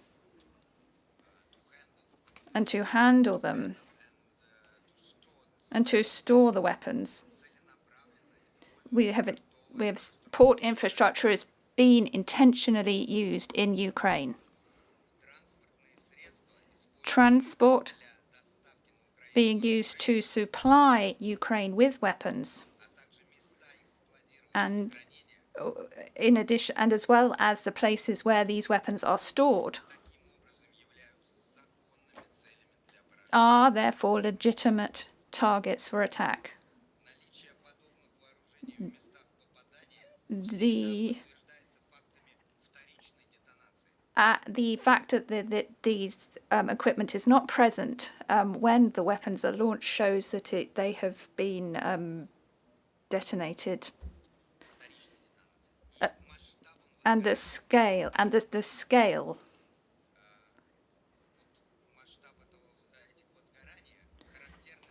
this is characteristic of explosions of weapons, not of grain. This has been proven through satellite images. We also note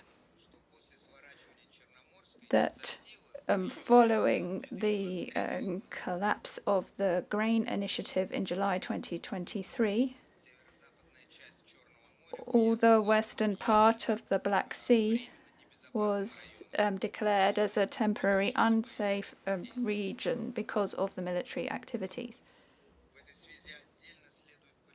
We underscore, therefore, the responsibility of ship owners, of commercial visitors, that these shouldn't be used for transporting military supplies.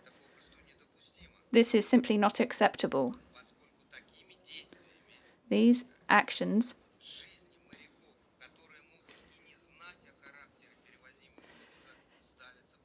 threaten the lives of innocent seafarers who cannot know what is being transported.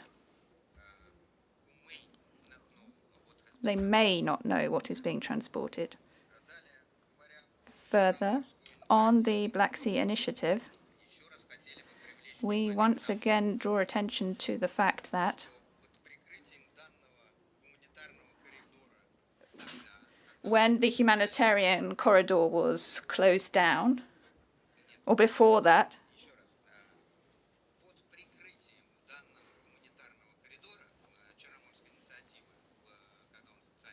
so when the Black Sea corridor was functioning,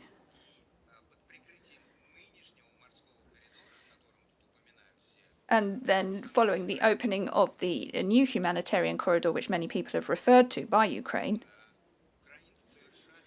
the Ukraine have committed and continue to commit terrorist attacks against Russian ships and civilian infrastructure, under using the humanitarian corridor as an excuse. On the issue which has been raised on the importance of Ukraine's grain exports, the portion, the proportion of Ukrainian grain taken as part of global exports has significantly increased. Furthermore, according to the UN's report,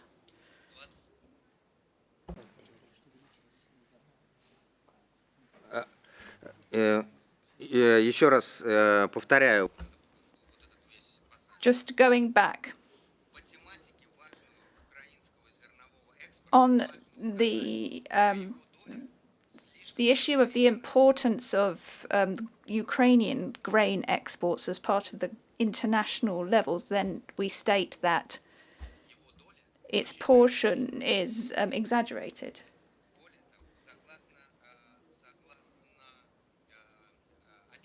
According to the UN's reporting, 20% of Ukraine's inhabitants do not have, they are suffering of food insecurity.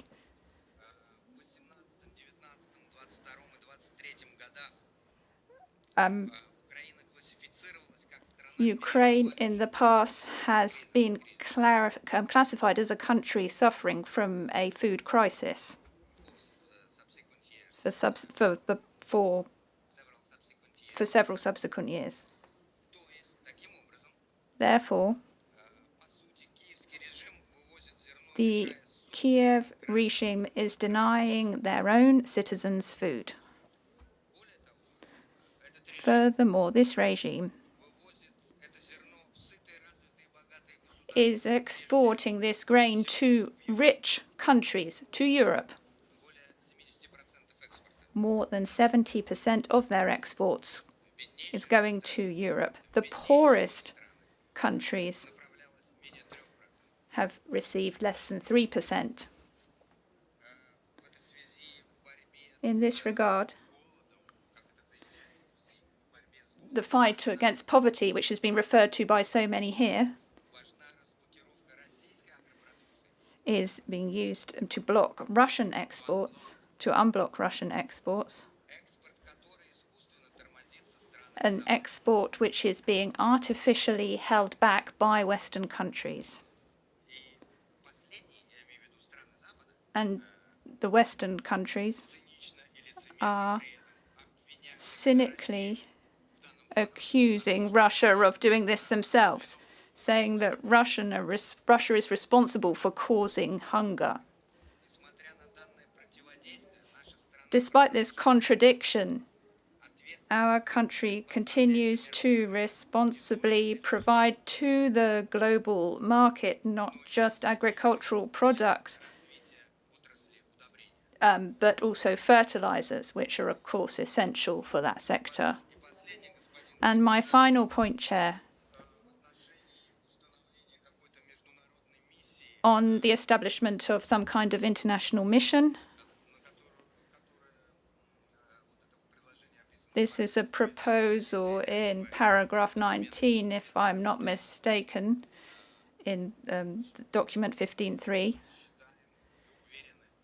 We are convinced that IMO as a technical organization does not have a mandate and also doesn't have the financial resources to be involved in this process. Thank you.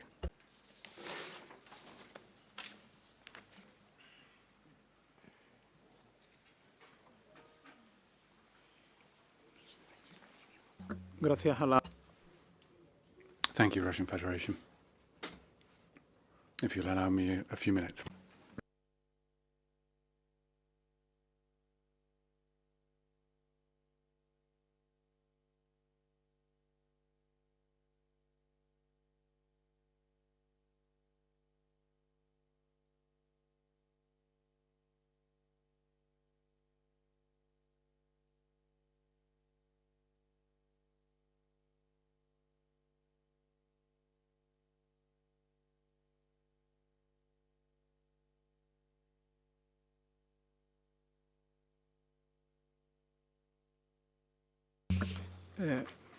Gracias. And thank you for your kind patience. We're getting close to 12:30. I'd ask the interpreters if they can allow me 3 or 5 additional minutes to summarize this question. Yes, Chair.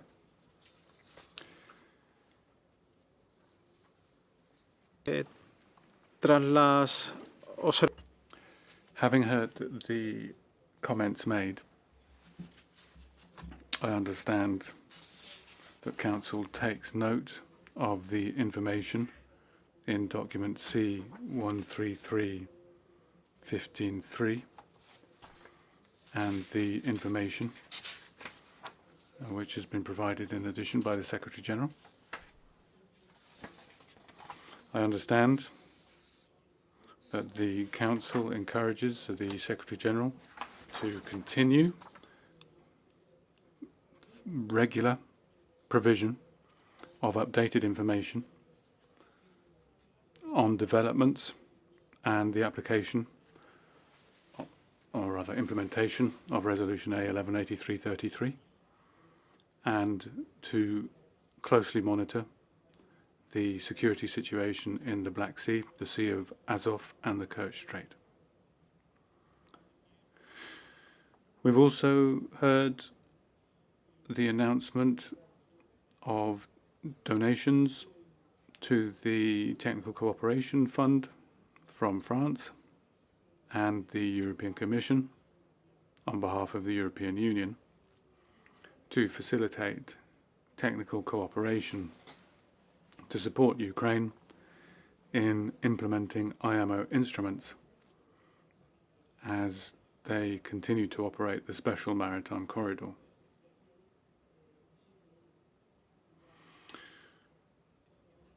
Therefore, I take it that the Council invites the Secretary-General to liaise with Ukraine to develop a plan for follow-up technical cooperation activities to support the implementation of the needs assessment recommendations and to enhance Ukraine's capacity to implement IMO instruments to ensure the safety and security of shipping in its special maritime corridor. Additionally, I also take it that the Council expresses its appreciation to the donors, France and the European Commission, on behalf of the European Union, and encourages Member States to make further contributions to provide assistance and support to Ukraine directly or to any technical assistance and expertise that could be provided by the Secretariat to facilitate Ukraine's capacity to implement IMO instruments to ensure the safety and security of shipping in its special maritime corridor. And if there is no objection, it is so decided. Muchas gracias. Thank you. I have a request for the floor from the delegation of Iran, and I understand that this relates to a separate matter.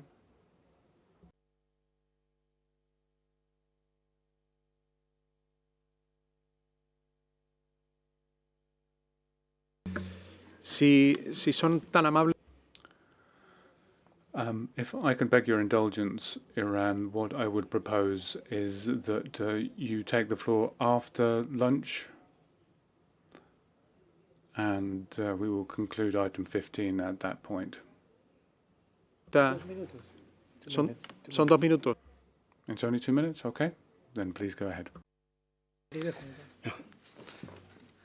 In the name of God, in the name of Almighty, Mr. Chair, distinguished guests, ladies and gentlemen, I would like to thank Thailand for coffee break. On Monday, November 18, 2024, the European Union and United Kingdom imposed unjustifiable and illegal restrictive measures on the Islamic Republic of Iran shipping lines. The Islamic Republic of Iran, while firmly rejecting the baseless and unfounded accusations raised against it regarding the conflict between Ukraine and Russia, expressed its deep concern and strongly condemns all such narrow and short-sighted measures that are driven by self-serving political interest.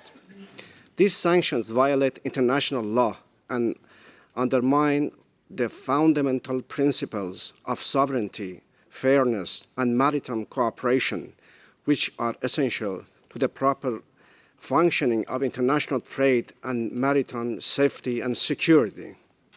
Using such measures as tools of political pressure is highly problematic, as it directly endangers the well-being of people.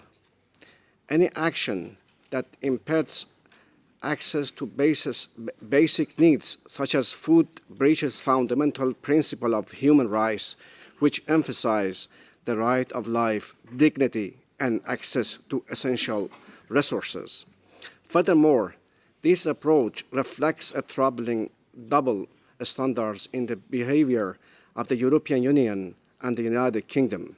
While they claim to support international framework designed to ensure the safety and efficiency of global shipping, they simultaneously take action that restrict maritime operations and create unnecessary barriers to trade. Not only Iran, but also several other states are challenging these long-standing and unconstructive approaches. These measures are in direct contradiction to the principle outlined in Article 1 of the IMO Convention, which states that one of the key purposes of the International Maritime Organization is to encourage removal of discriminatory actions and unnecessary restriction by governments affecting shipping engaged in international trade, so as to promote to the availability of shipping services to the commerce of the world without discrimination. In addition, as has repeatedly stated and emphasized, once again, the Islamic Republic of Iran reiterate that the ongoing conflict between Ukraine and Russia can be resolved through diplomatic channel. Finally, while reserving our right to take countermeasures aiming to stop these unlawful acts, the Islamic Republic of Iran believes that such action would only deepen mistrust between the parties, obstruct the efforts to resolve disputes peacefully, and undermine the maritime cooperation and global food security. We strongly call on the European Union and United Kingdom to immediately lift these unlawful sanctions. Thank you. Gracias a la... Thank you to the Islamic Republic of Iran. I suggest now that we break for lunch, and when we return, we'll continue with our deliberations on the agenda item relating to the methods of work of the Council, having considered the JDoc, which will be published at around 1:30. Thank you very much, and enjoy your lunch.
Buenas tardes a todas las.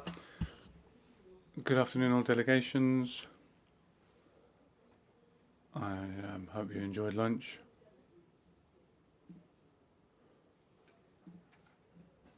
As you will recall, I now think we need to look at the JDoc, which has been published by the Secretariat, which you should have been able to get via IMO Docs, which is document J4.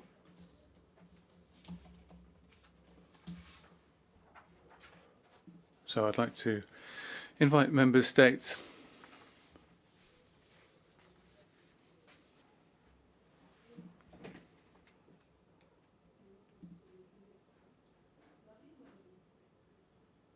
I see a request for the floor from the UK, and before we consider the JDoc, UK.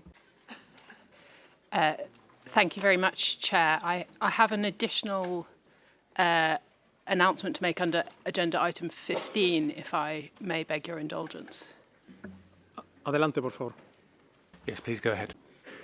Thank you, Chair. And first, may I say thank you to Liberia for a delicious lunch, and to Thailand and Cyprus for their wonderful refreshments over the last 24 hours as well. I'm sorry to take the floor again on item 15, but I have some good news to share on behalf of the United Kingdom. Pleased to announce that the UK is pledging £80,000 Great British pounds to support the delivery of technical cooperation responding to the Ukraine needs assessment. Thank you very much.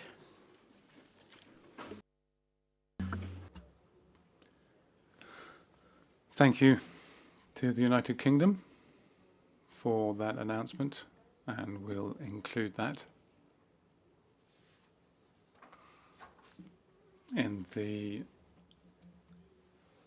list of thanks to donors as established this morning.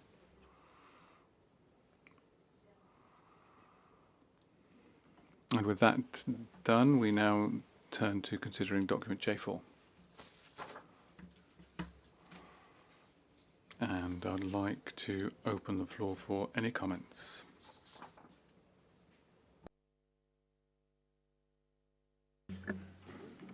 Emiratos Árabes Unidos. United Arab Emirates.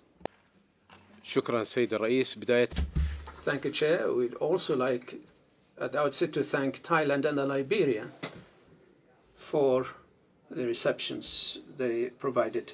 With regard to document J4, we thank the Secretariat for preparing that document, which we fully support.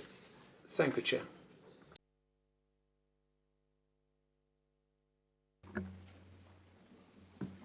Muchas gracias.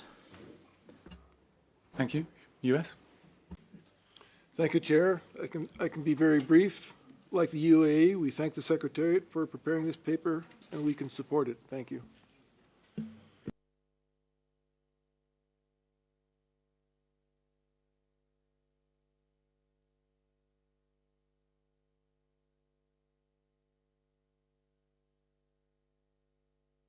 Muchas gracias a. Thank you, US.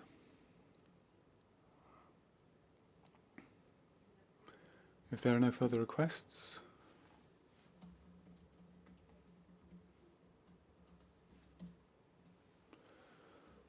we agree with the amendments to the organisation and method of work of the Council, as can be found in document J4. And the Secretariat will proceed with those changes in the text, and those amendments will be published with the organisation and method of work as a circular of Council at the appropriate moment.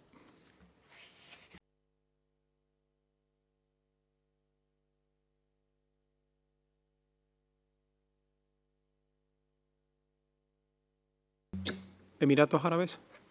United Arab Emirates. شكرا سيد. Thank you, Chair. And just one simple clarification. There are two parts related to the working group report the document presented by the Emirates is related to amendments of the method of work of the Council. Will there be a new circular depending on this document, J4, or are we going to wait for the report of the working group? And I believe there is a recommendation regarding referring some amendments to the working group regarding the method of work of the Council. Thank you, Chair. Gracias, Emiratos Árabes. Thank you, UAE, for that question. As you'll recall, when I introduced item 15 on the agenda, I did mention that in relation to the proposal from your delegation, document 15.1, relating to the presence of the chair and vice chair, that particular part of your proposal was referred to the working group and can be considered when we consider the report of the working group tomorrow. If that needs to be incorporated into the organisations of method of work of the Council, then that will be done by the Secretariat, and it will be annexed to the circular relating to the organisation of method of work of the Council. So that concludes item 15 on our agenda, and we now move to consider item 10 on our agenda on the report of the MEPC. We have two documents under this item of the agenda. Firstly, I'd like to consider document C13310, which provides information on the outcome on the 82nd session of the MEPC. Then secondly, we'll consider document C13310-1 submitted by the United Arab Emirates. Before inviting the Secretary-General to introduce the report MEPC 82, I would like to advise you that document C13310 was prepared on the basis of the draft revised report MEPC 82 WP1 Rev 1 due to the close proximity of MEPC 82 and this Council meeting. No comments by Member States on the draft revised report have been received during the review period, and the final report, which will be issued shortly as MEPC 8217, and that will be available on IMO docs soon. I'd also recall that the chair of the committee, Dr. Harry Conway of Liberia, is not present.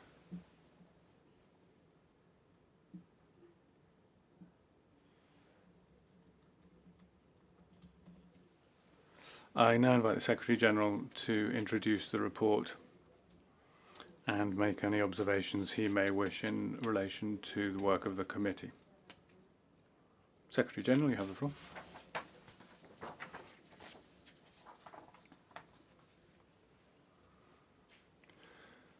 Thank you, Chair. The outcome of the 82nd session of the Marine Environment Protection Committee is summarised in document C13310.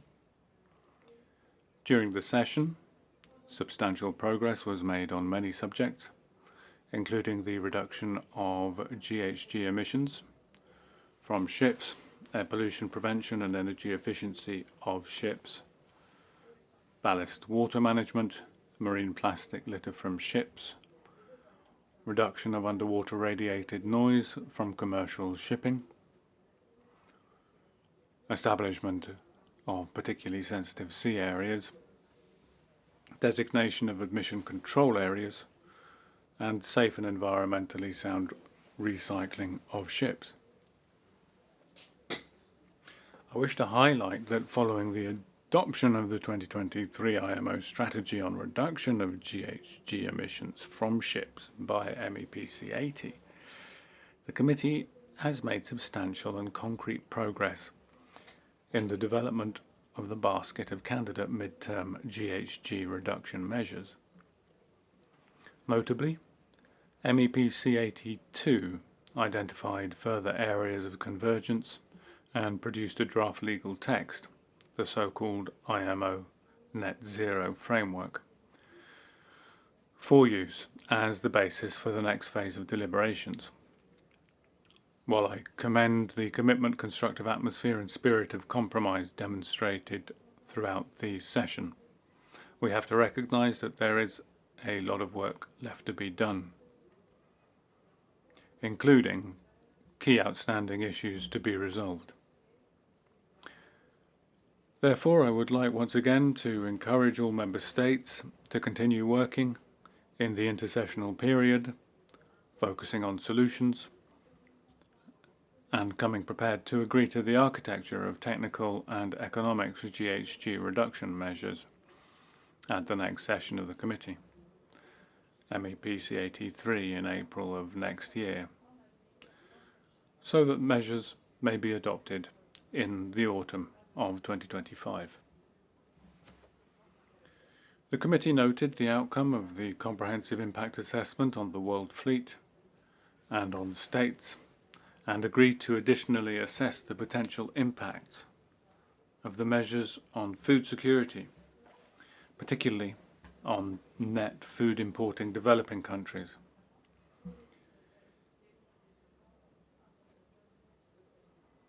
In this context, I wish to inform Council that, in accordance with the terms of reference agreed by MEPC 82, the World Maritime University will carry out a literature review, and this work is ongoing. The Secretariat has also established dialogue with FAO, United Nations Economic Commission for Africa, United Nations Economic and Social Commission for Asia and the Pacific, UN Economic Commission for Latin America and the Caribbean, UNCTAD, the World Food Programme, the World Bank, the African Development Bank, the Inter-American Development Bank, the OECD, and the International Grains Council to determine how maritime transport cost increases, among other factors, could impact food security.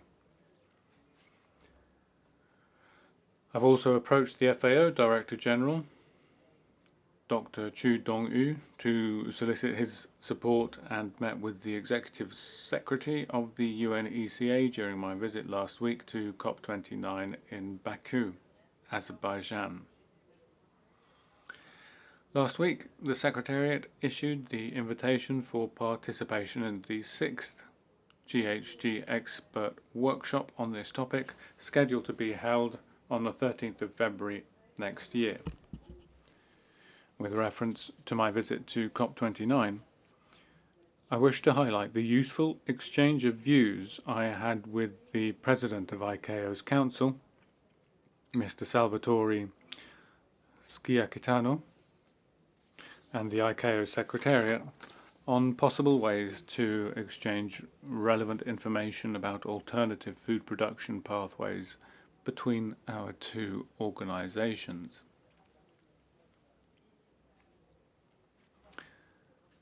The outcome of COP29 and the IMO's participation in the relevant UNFCCC meetings and events will be reported to the next session of the committee. In concluding, I wish to thank the committee's chair, Dr. Harry Conway of Liberia, who is with us, for once again steering the committee successfully, determinedly, and efficiently, resolving complex, difficult, and sensitive issues to the satisfaction of all concerned. I also thank the Vice Chair, Mr. Han Chiang Tan of Singapore, for his support to the committee as well as for moderating the 11 meetings of the steering committee on the comprehensive impact assessment. I'd also like to recognise the hard-working and dedicated staff in the Marine Environment Division under the leadership of their director. I am Ms. Degim, who, as usual, is ably supported by colleagues from other relevant decisions of the Secretariat. Thank you.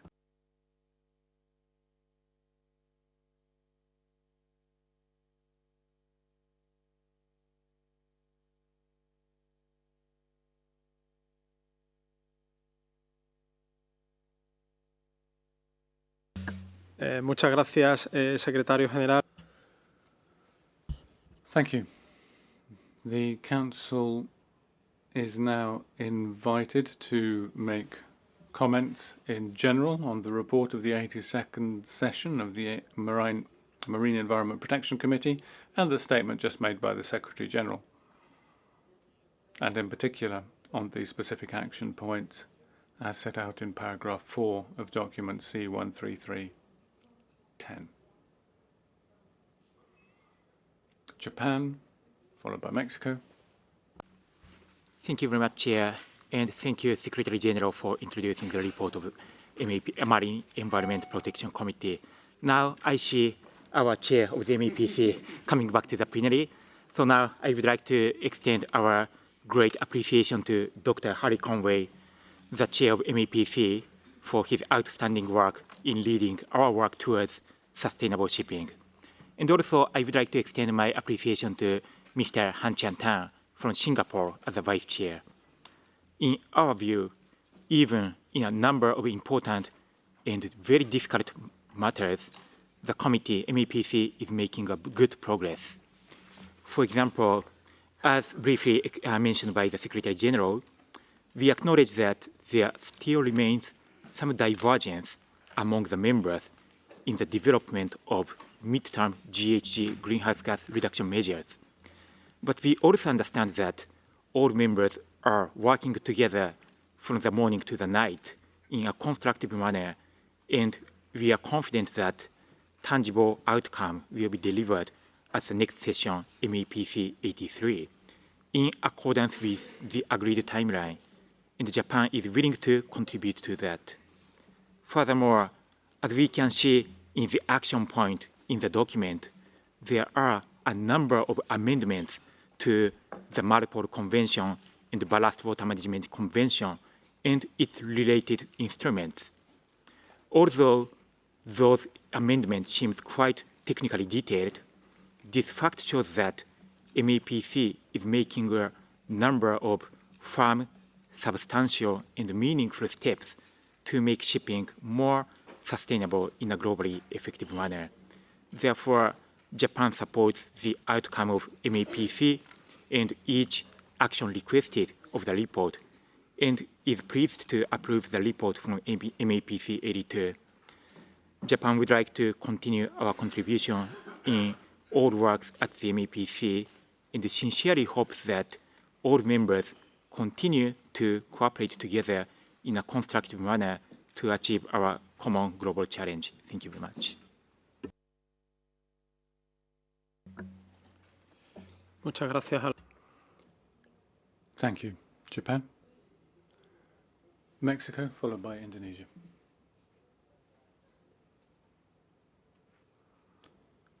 Thank you very much indeed.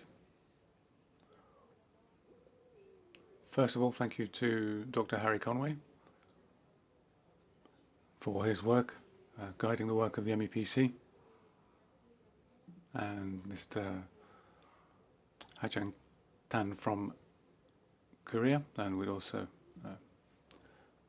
welcome contributions from other states as well.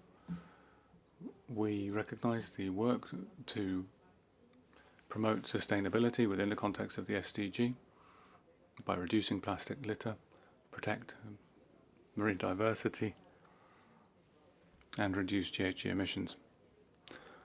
One of the objectives of Mexico is to reduce underwater noise, which was discussed at length in the committee. So we'd like to thank the support from the Secretariat during discussions in the committee and related groups. In terms of climate change, Mexico has actively participated in the intersessional working group on air pollution and energy efficiency and greenhouse gases, which have been planned for continuation next year. So it's necessary for sufficient space and time to be given to these important meetings. We need to act considering the urgency of the climate situation and its impact on food security, and we promote in multilateral forums transparent and fair access to resources as well as capacity building for countries to assist them in facing the many important challenges we're facing. We hope that MEPC 83 is a great success for peoples throughout the world. Thank you. Gracias a México. Thank you. Indonesia, followed by Kenya. Thank you, Chair. Indonesia would like to express its appreciation to the 82nd session of the Marine Environment Protection Committee for the productive discussions and meaningful outcomes. We also extend our gratitude to the committee for the adoption of Resolution MEPC 396/82, which designates the Nusa Penida Islands and Gili Matra Islands, located within the Lombok Strait, as a particularly sensitive sea area, PSSA. This designation highlights the ecological and cultural significance of these regions and serves as a significant step toward enhancing the protection and preservation of the Lombok Strait, which is a crucial maritime corridor for Indonesia. Indonesia fully supports MEPC's decision to convene the 2 additional intersessional meetings of the working group on the reduction of GHG emissions from ships before the next session of MEPC. Indonesia remains fully committed to working collaboratively with IMO member states to safeguard our shared marine environments, improve navigational safety, and address environmental challenges effectively. Thank you, Chair. Muchas gracias, Indonesia. Thank you, Indonesia. Delegation of Kenya to be followed by Italy.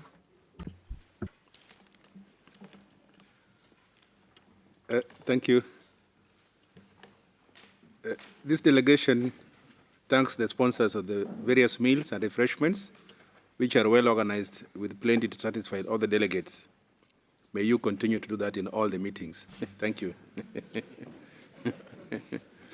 We thank the Secretary General for the report of the 82nd session of the Marine Environment Protection Committee, as captured in document C-133/10.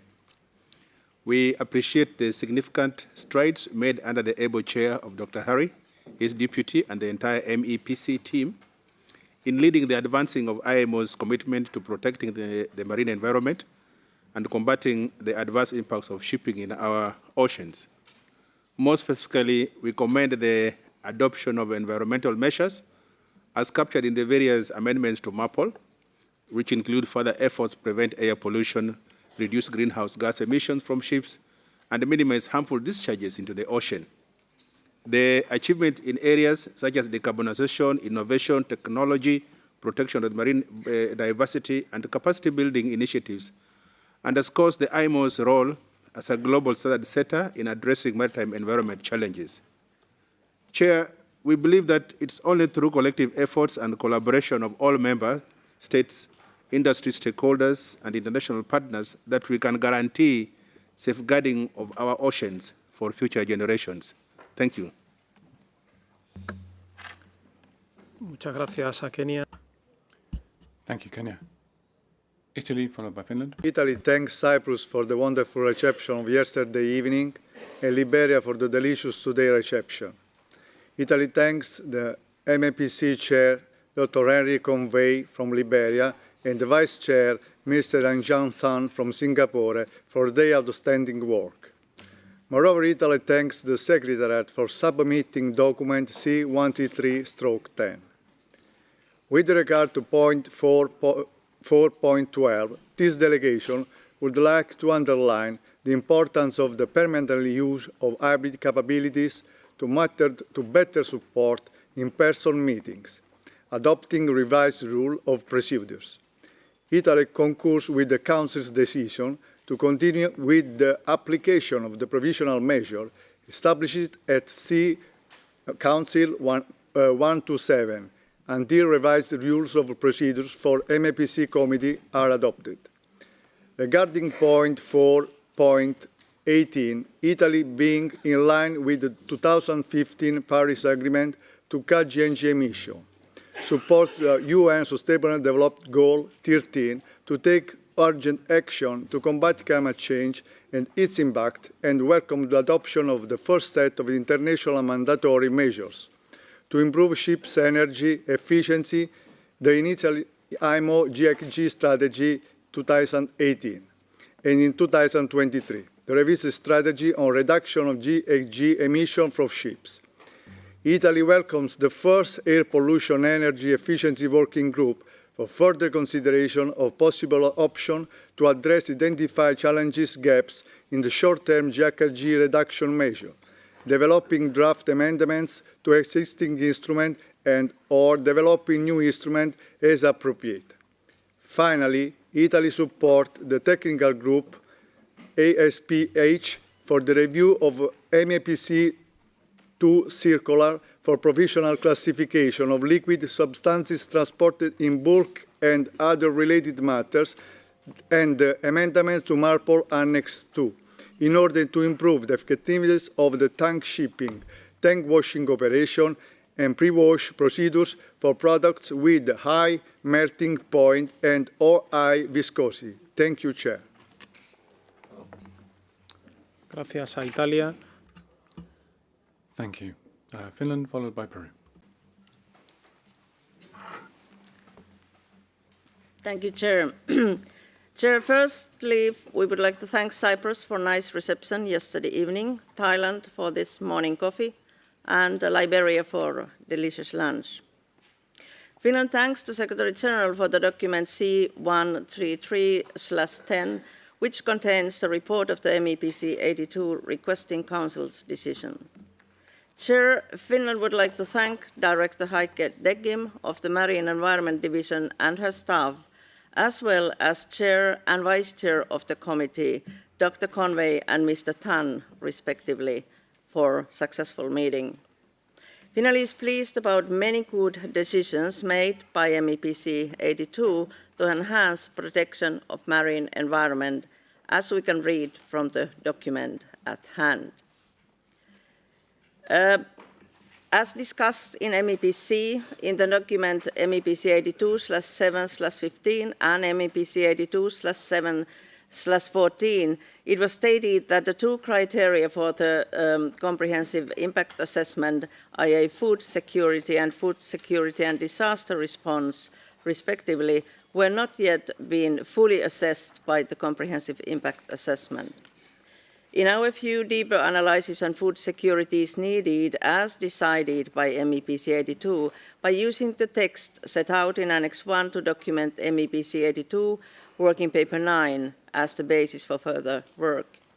Thus, Finland was delighted to hear Secretary General's intervention on plans to analyze the impacts of 2023 IMO greenhouse gas strategy on food security as well.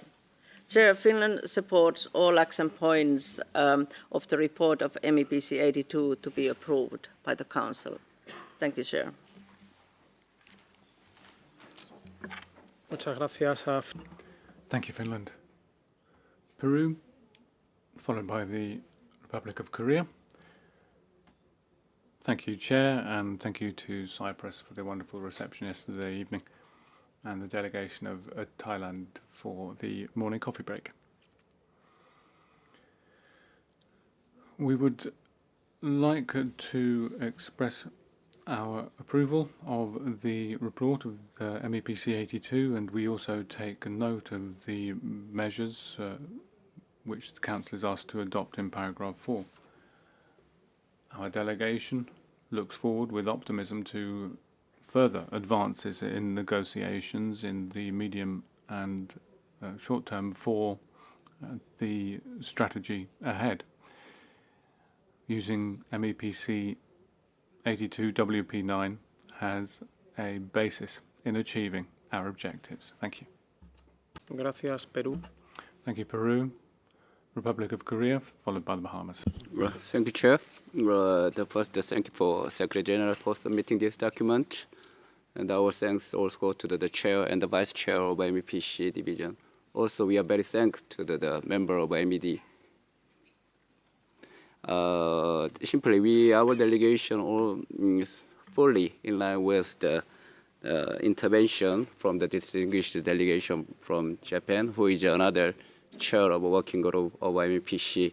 And we also fully support and endorse the action requested by this document. Thank you, Chair. Gracias, República de Corea. Thank you. Bahamas, please. Thank you, Chair, and good afternoon to all. Chair, we wish to thank the Secretary General and the Secretariat for this document, and certainly we wish to express our gratitude to the Chair, Dr. Harry Conway, Vice Chair, Mr. Han Tang of Singapore, and all of the various chairs and vice chairs of the subcommittees. When it comes to this agenda item, I am reminded of the words of a poem by Robert Frost, and I just wish to quote one section.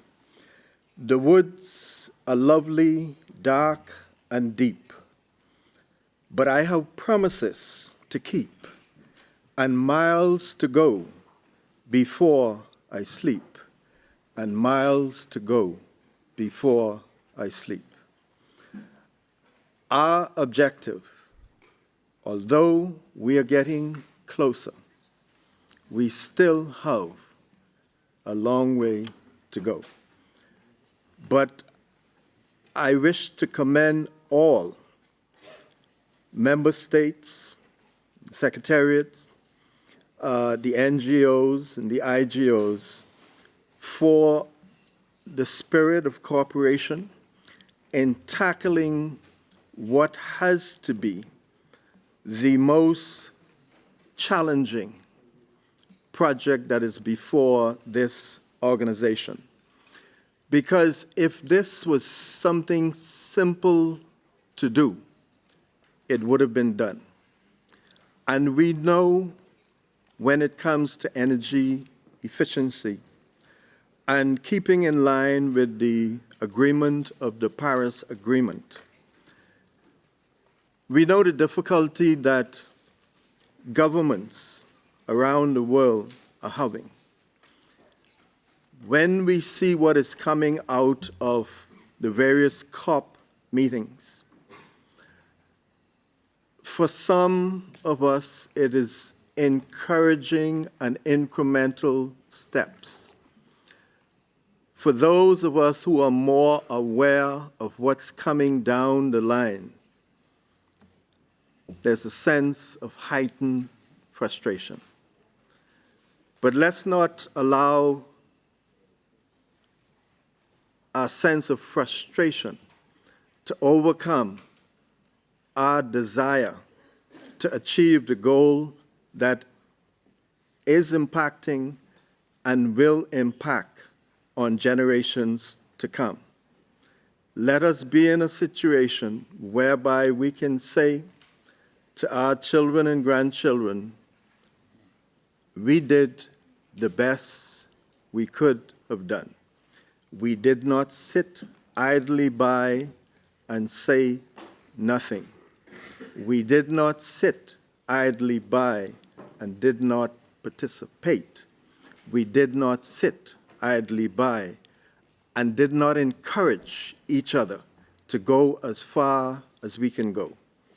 And what we have achieved here, especially in the various MEPC meetings, as we have tackled this, is that after every meeting, we can look back and see that we have taken a few more steps to get to where we need to be.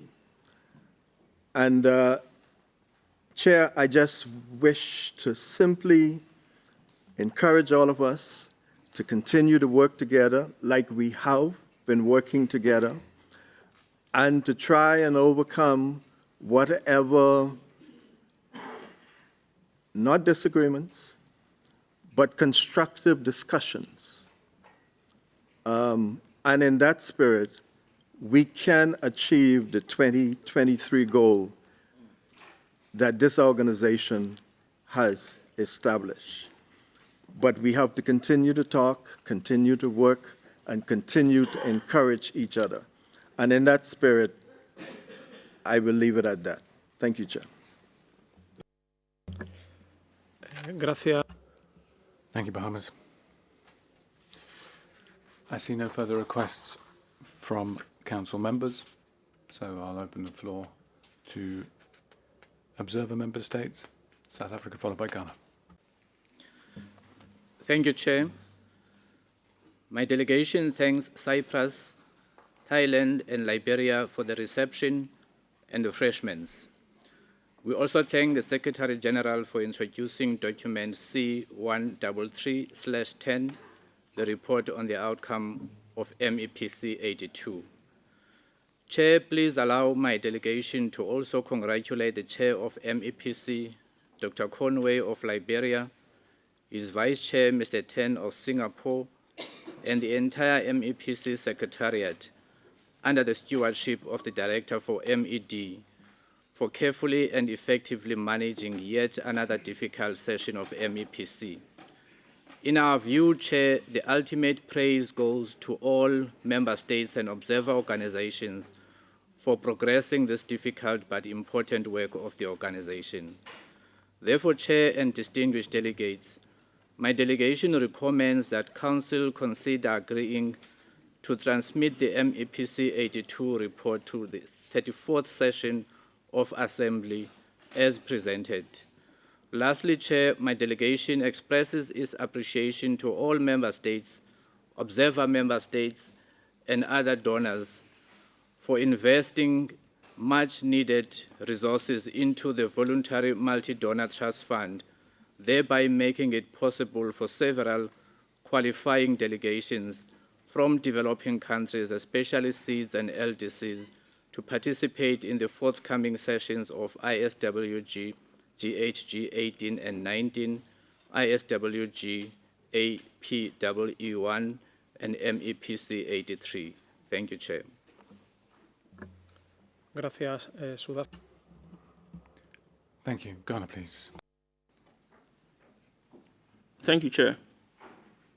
Our delegation expresses our gratitude to the Secretary General for the comprehensive report on the outcome of the second session, on the 82nd session of the MEPC, and fully support the actions requested in the document. On the midterm measures for the reduction of greenhouse gas emissions, while acknowledging the divergence on economic measures, we commend the substantial progress made by the committee. We remain optimistic that a consensus will be achieved, enabling us to meet our collective goal of net zero emissions by or around 2050 without leaving any country behind.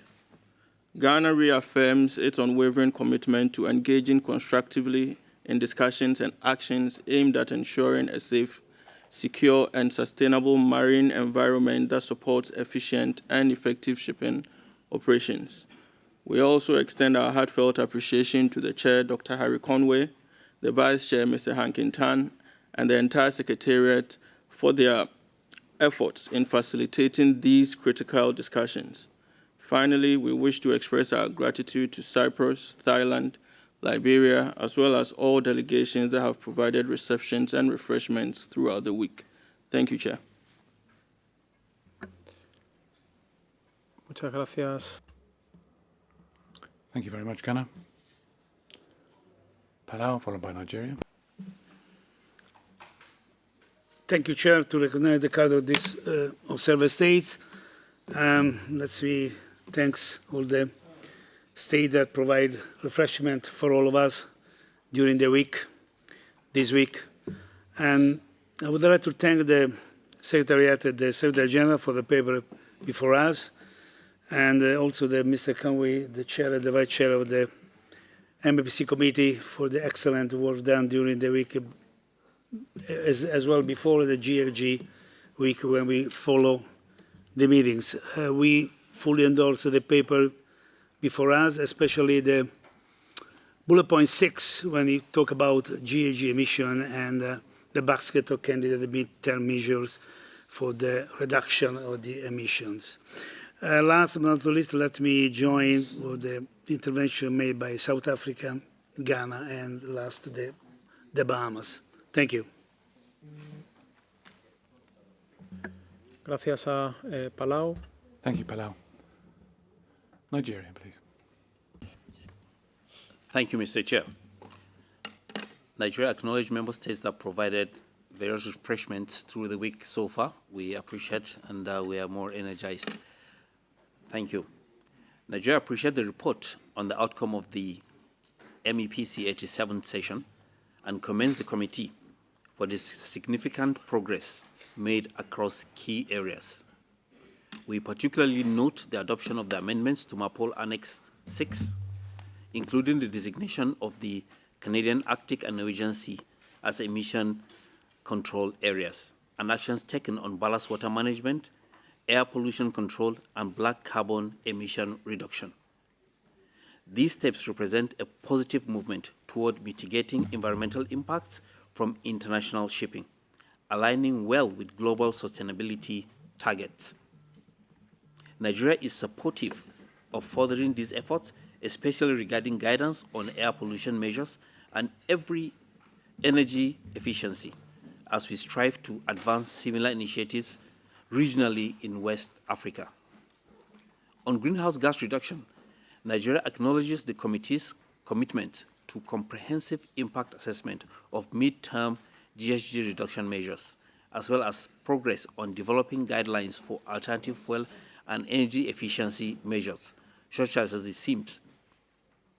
We also commend the committee's attention to marine plastic litter, undernoise water, and pollution prevention, including the designation of sensitive areas. Nigeria stands ready to contribute to the continued development of these guidelines and encourage sustained collaboration among member states and stakeholders to address these complex environmental challenges holistically, including impacts on food security. We look forward to the MEPC's future work supporting the IMO's goals on sustainable and environmentally responsible shipping practices. Thank you, Mr. Chair.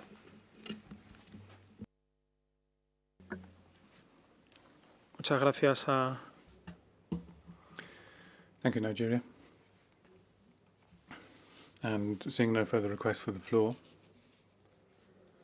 I now invite Council to consider the measures that are to be found in paragraph 4 of document C13310. Given the majority of measures relate to requests to take note of the information on decisions adopted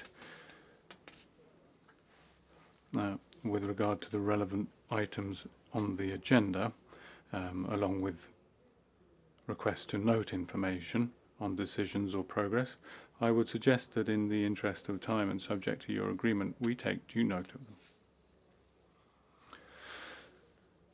With regard to action items 4.9, 4.14 and 4.18 of the document, I take it that the Council endorses the change made to the title of Output 1.16 to read Experience Building Phase for the reduction of underwater noise from shipping, with the target completion year extended to 2026.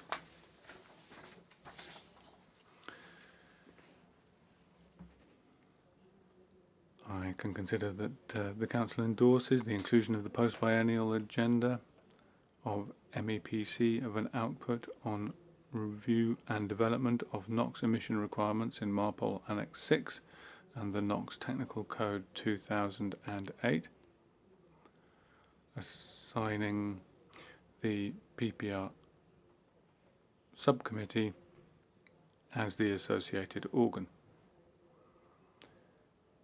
and also endorse the holding of the first meeting of the Intersessional Working Group on Air Pollution and Energy Efficiency, the 18th and 19th meetings of the Intersessional Working Group on reduction of GHG emissions from ships, and an intersessional meeting of the ESPH Technical Group. If there's no objection, it is so decided. On action item 4.6, taking into account the request of Council 132 for MEPC to consider the potential proliferation of applications for NGO status related to each individual alternative fuel under consideration, I suggest we note that, apart from the view that there was no need to limit the number of NGOs of a particular type, no other views on this matter were expressed at MEPC 82. If there is no objection, it is so decided. With that, I propose that the Council approves the report of the 82nd session of the Marine Environment Protection Committee in general, and transmits it with its comments and recommendations to the Assembly at its 34th session in accordance with Article 21B of the IMO Convention. If there are no objections, it is so decided.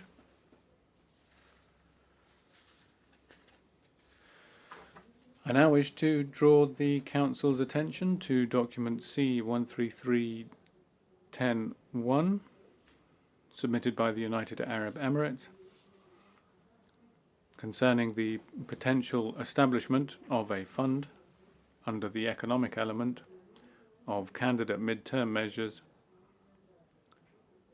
within the 2023 IMO GHG strategy.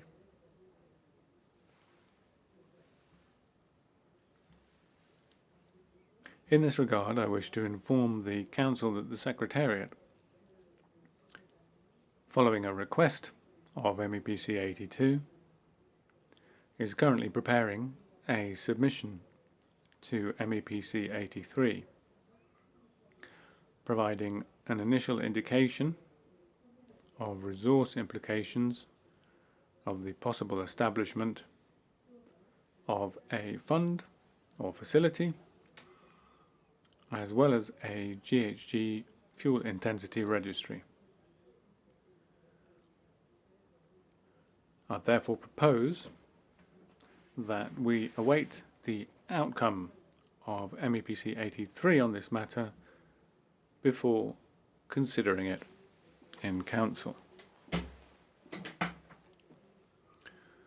But that is a proposal I put to you, and if there are no objections, it is so decided.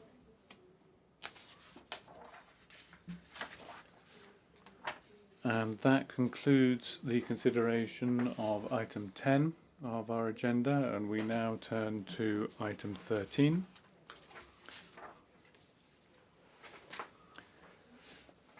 On the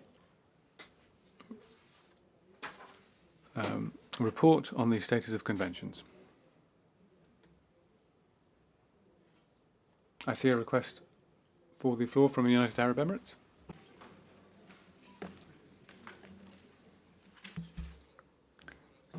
Thank you, Chair.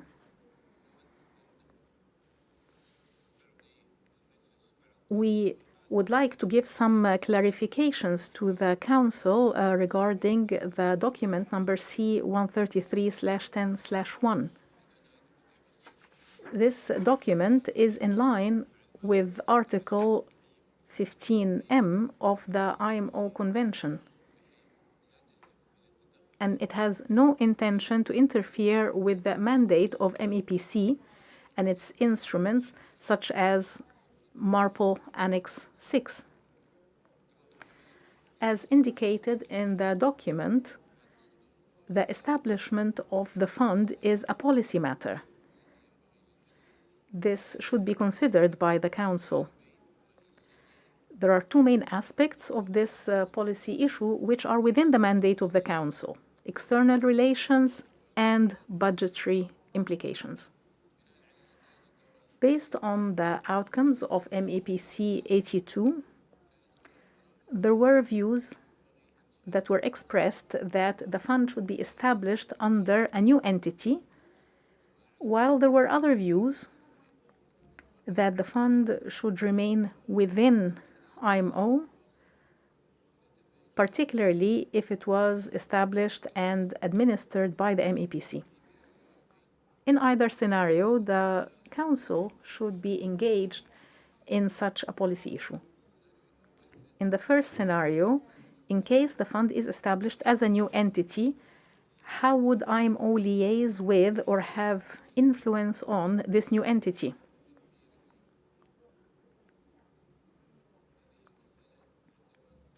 This matter pertains to external relations, and the Council needs to deal with this. As with the second scenario, in case the fund is established under the auspices of IMO, the organization then would need to have additional qualified staff and substantial financial resources for its operation. Therefore, there could be budgetary implications, which is an issue for the Council to look into. We understand that such resources could be covered as a small or substantial percentage of the revenue generated by the fund. However, at this stage, there is no clear indication from MEPC regarding this. In addition, this fund is very complex compared to the existing IMO funds, which are covered by the existing financial regulations. This complex fund may require mechanisms and processes similar to the banking system with concrete and firm financial regulations. In conclusion, the intention of this document is to start the discussion at C133, which is taking place before MEPC 83. It may be premature to take a decision. However, a possible way to move forward could be that the Council requests the Secretariat to conduct an assessment and a list of potential implications based on the above-mentioned two scenarios. The outcomes of such an assessment could provide guidance to MEPC 83 for it to look into during the finalization of candidate midterm measures. Or the Council may consider informing MEPC that the establishment of a fund should take into account the mandate of the Council when it comes to the policy matters, especially external relations and decision-making, if such a fund is established as a new entity, or any potential budgetary implications if such complex fund is established within the IMO. Thank you.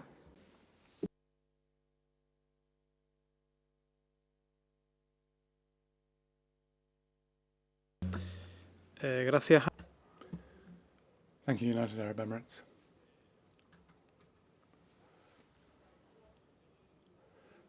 As I said at the start of the discussion on this question,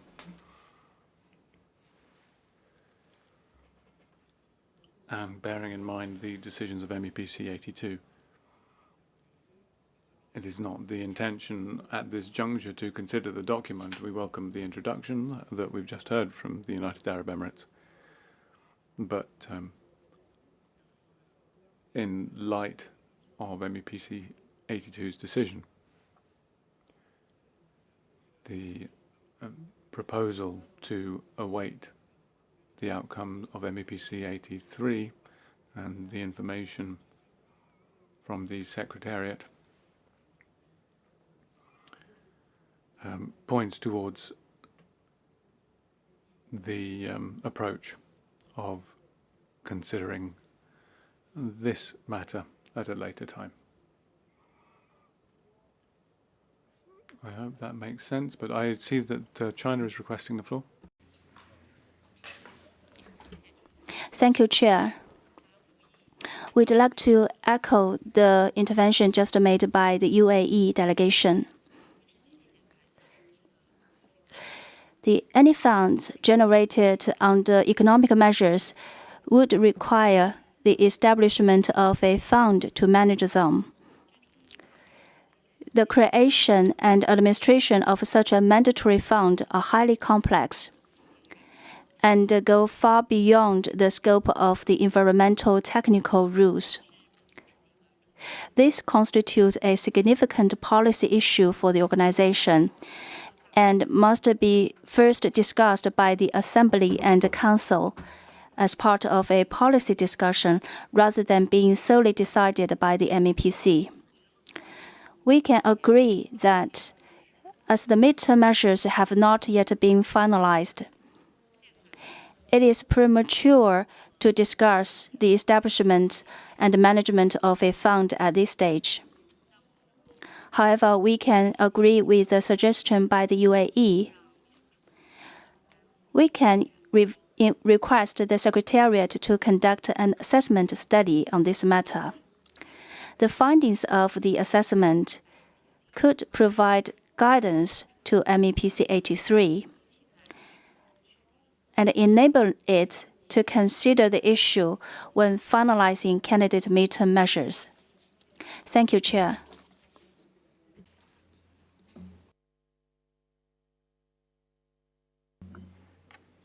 Delegación de Japón. Japan. Thank you, Chair. We would like to express our appreciation to UAE for the submission.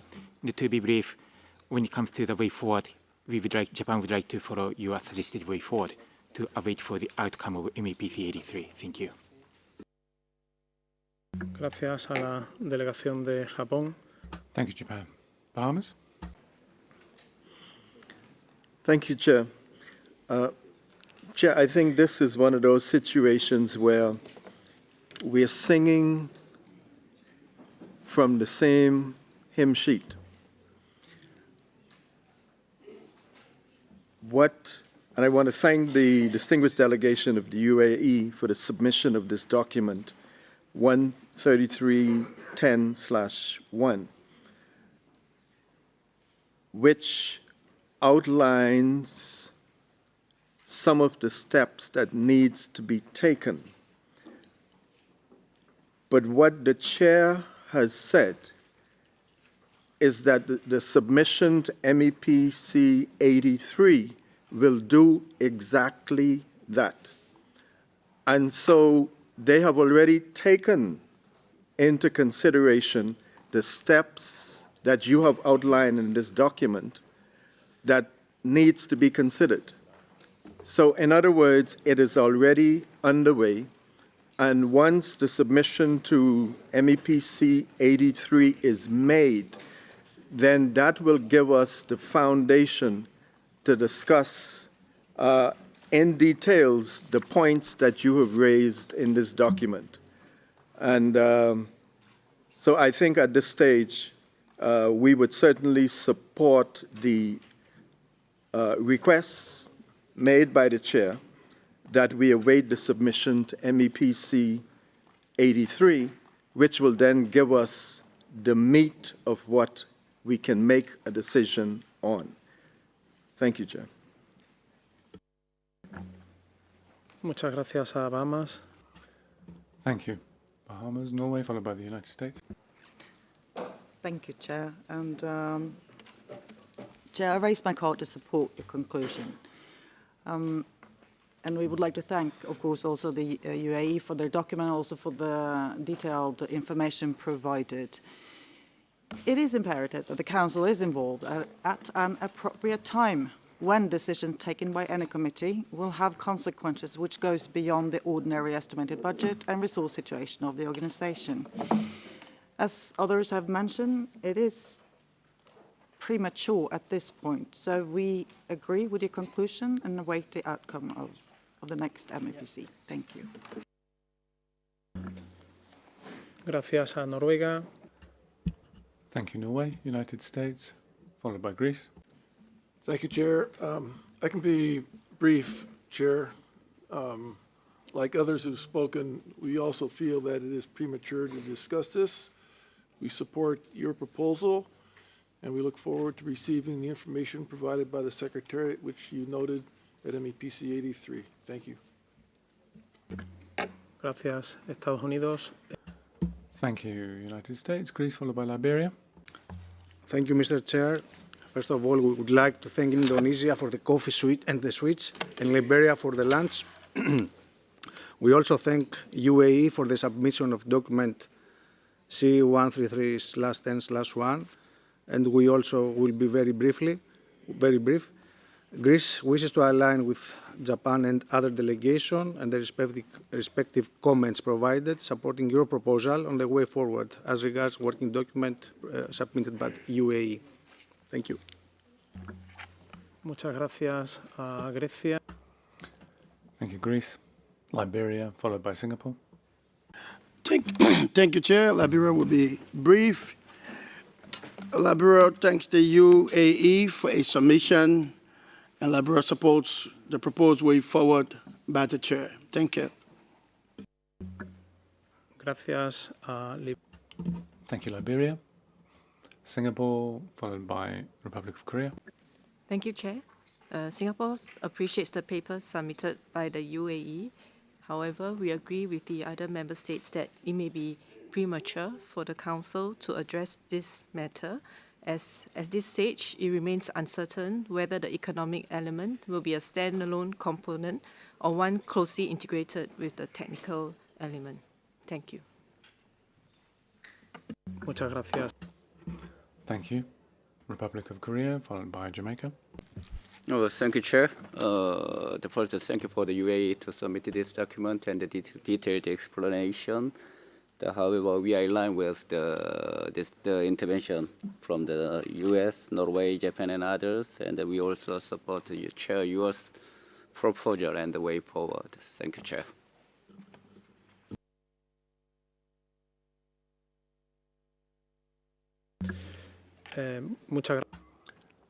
Thank you. Republic of Korea, Jamaica, followed by Panama. Thank you, Chair. We'll be very brief. We align ourselves with Japan, US, and others who have spoken, and we agree with your way or your proposal for the way forward. Thank you. Muchas gracias a... Thank you, Jamaica. Panama, followed by Spain. Thank you, Chair. In principle, we agree with your summary, and we thank the delegation of the United Arab Emirates, but we do have a question to the Secretariat. If you are considering in the analysis of the Chair the two options put forward by the delegation of the UAE, maybe you could clarify that. Thank you. Gracias a Panamá. Thank you, Panama. Spain to be followed by Australia. Thank you. In relation to the proposal from the UAE, which we're grateful for, we agree with the summary of the Chair and what has been said by the delegations in that regard. Thank you. Muchas gracias a España. Thank you, Spain. Australia, followed by the Netherlands. Thank you, Chair. And to be very brief, Australia also agrees with the approach as suggested by the Chair. Thank you.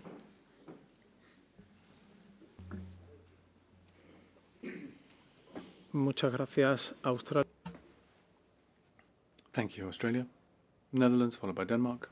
Thank you, Chair. We will be very brief as well, and we would like to support your way forward, as said by Spain, Liberia, and many other countries. Thank you. Gracias, Países Bajos. Thank you, Netherlands. Denmark, followed by Sweden. Thank you, Chair. This delegation also supports the proposed way forward by the Chair. Thank you. Gracias a Dinamarca. Thank you, Denmark. Sweden, followed by France. Thank you, Chair. I will also be brief. In line with Spain and others, we support your summing up. Thank you. Muchas gracias a Thank you, Sweden. France, followed by Italy. Thank you, Chair. We would like, first of all, to thank all those states who have held receptions over the past few days, but we also wanted to take the floor to support your proposal. We thank the United Arab Emirates for their submission, and we'd like to follow the course which you have outlined. Delegación. Thank you, France. Italy, followed by Finland. Thank you, Chair. To be brief, and as other delegations have already stated, we also feel it is premature to discuss this topic now, and we support the way forward proposed by the Chair. Thank you. Gracias. Thank you, Italy. Finland, followed by Indonesia. Thank you, Chair. We would like to thank the United Arab Emirates for the submission C133/10/1. However, we align ourselves with Spain and the others, stating that it is premature to consider the issue, and we agree with your proposal, Chair, on way forward. Thank you. Muchas gracias a Finlandia. Thank you, Finland. Indonesia, followed by the United Kingdom. Indonesia would like to thank the UAE for the submission, and we agree that the establishment of a fund involves policy matters, including potential budgetary implications. In this regard, we would like to support the suggestion by the UAE by requesting the Secretariat to conduct an assessment on the potential implications for the two scenarios, including resource requirements and budgetary implications. Thank you, Chair. Muchas gracias a Indonesia. El Reino Unido. Thank you, UK. Thank you very much, Chair. We'd like to thank the UAE for the submission. It is the UK's view that MEPC is the appropriate place to take decisions on policy measures, and this would not require prior approval or endorsement from the IMO Council. However, we recognise the role of the IMO Council in overarching budgetary and resourcing discussions, and would therefore expect decisions by MEPC which touch on these issues to go to IMO Council in due course. So, in short, we support your proposed way forward, Chair.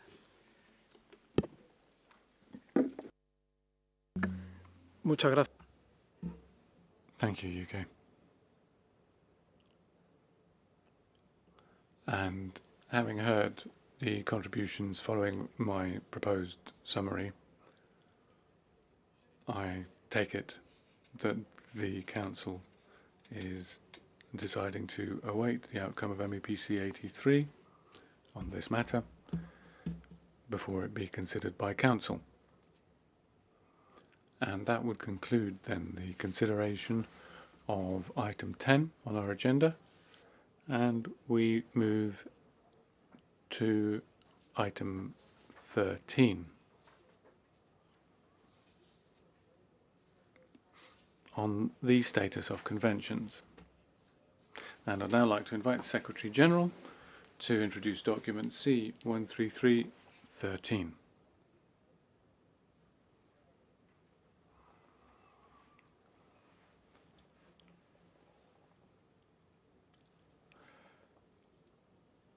Thank you, Chair.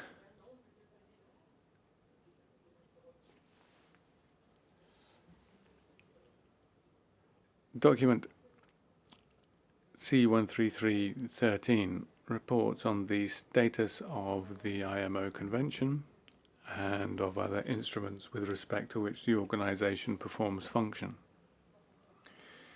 I'm pleased to report that the various instruments of acceptance of IMO conventions I have received this year, over 20% pertain to the 2021 amendments to the IMO Convention, which aim to expand the size of the Council, extend the term of its members, and establish authentic texts of the IMO Convention in Arabic, Chinese, and Russian languages. I now turn to two IMO treaties that are not yet in force. Firstly, the 2010 HNS Protocol would complete an international liability regime, allowing those who have suffered loss or damage resulting from an HNS incident to benefit from a system of strict liability and clear claims criteria. It needs 4 more ratifications, with the necessary contributing cargo volume to meet the requirements for entry into force. Secondly, and with regard to the 2012 Cape Town Agreement, the minimum number of 22 contracting states for entry into force has been met. However, further expressions of consent to be bound by member states declaring the required number of fishing vessels of 24 metres in length and over operating on the high seas are needed. The agreement's entry into force is crucial to achieving much-needed safety standards in the fishing sector. It is my hope that these two important treaties will come into force in the very near future, and I will wish to assure Council that, as usual, the Secretariat remains ready to provide any necessary assistance to governments to enable them to participate fully in and contribute to the work of the IMO. Thank you, Chair.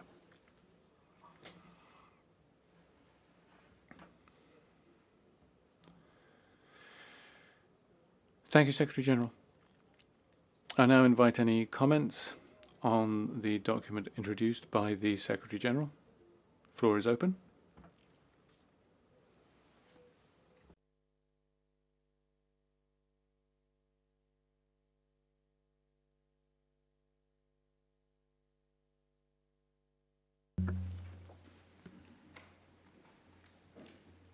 Parece que no hay peticiones por parte de los miembros del... Seems there are no requests from Council members. I have 2 requests from the floor from observer states. So I'd like to ask Namibia to be followed by Argentina.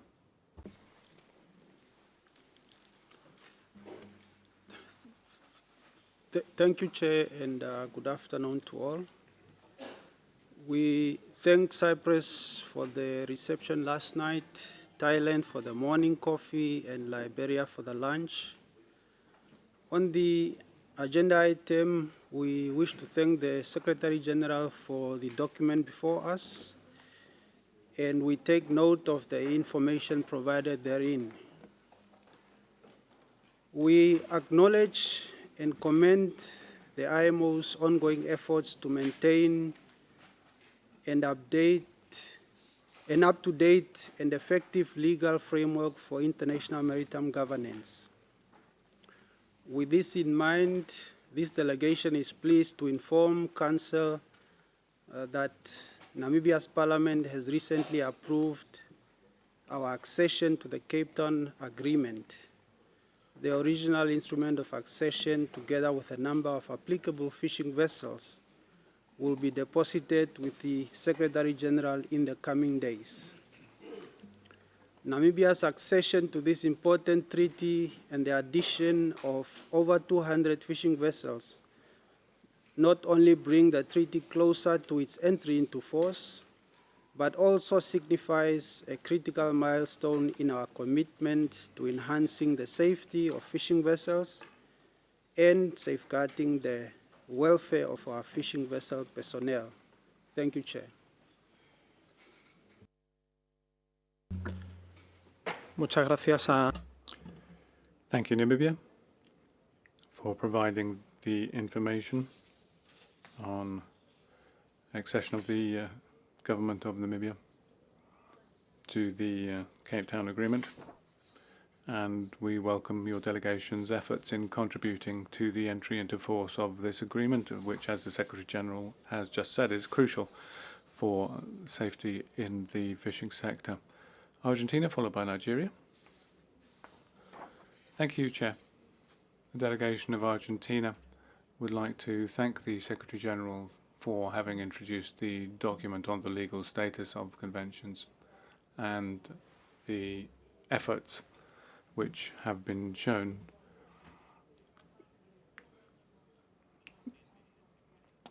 to encourage governments to take measures to accept, approve and ratify any IMO convention or instrument which they have not yet joined.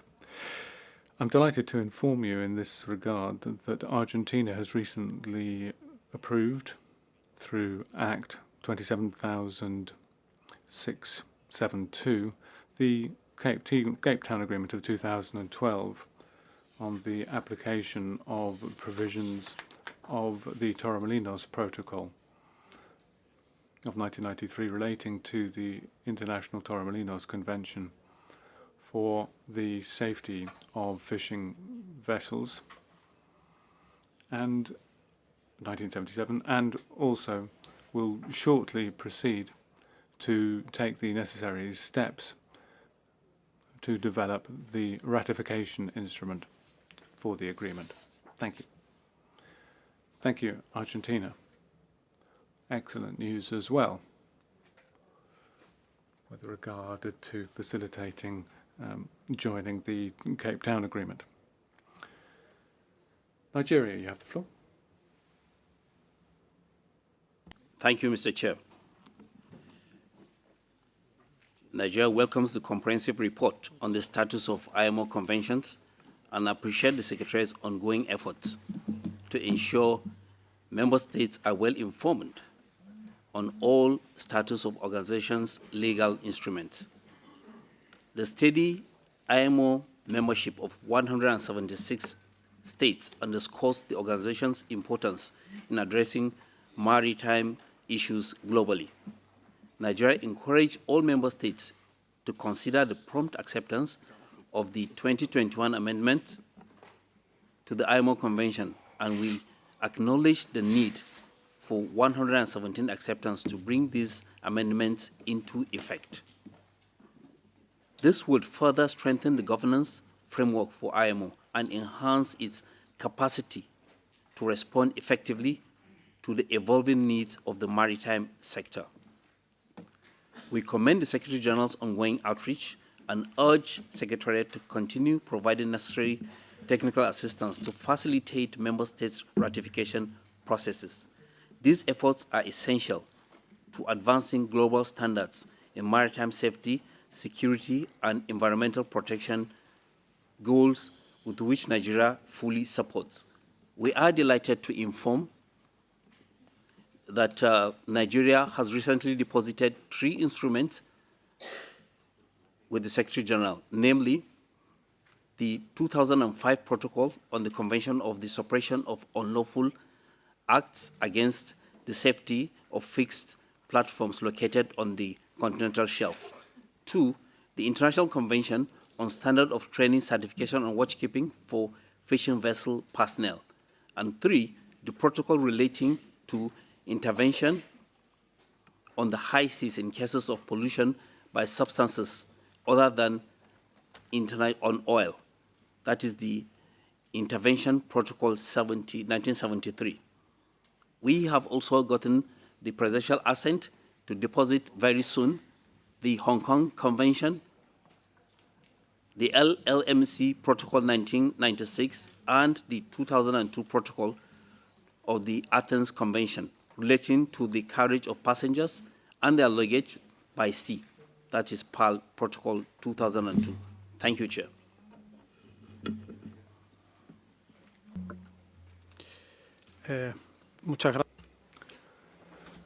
Thank you, Nigeria, for providing that information on the 3 instruments that have been deposited with the Secretary General.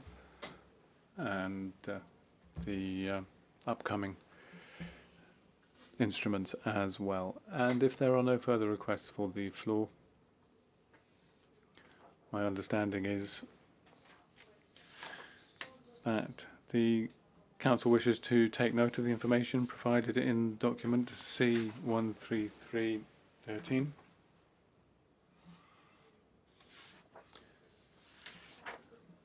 And I also take it that the Council wishes to endorse and support the Secretary-General's continuing efforts to encourage governments to consider acceding to those IMO treaty instruments to which they are not yet parties.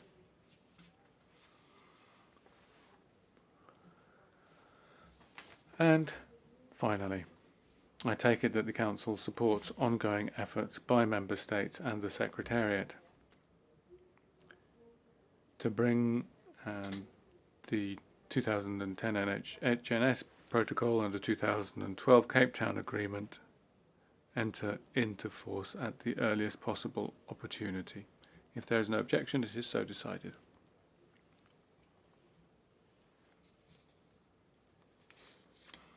We now turn to consider agenda item 14 on the date and place of the next session of the Council. Council 134, as well as any substantive items for inclusion in the provisional agendas for the next two sessions of the Council, Council 134 and 135. I invite the Secretary-General to introduce document Convention 133-14.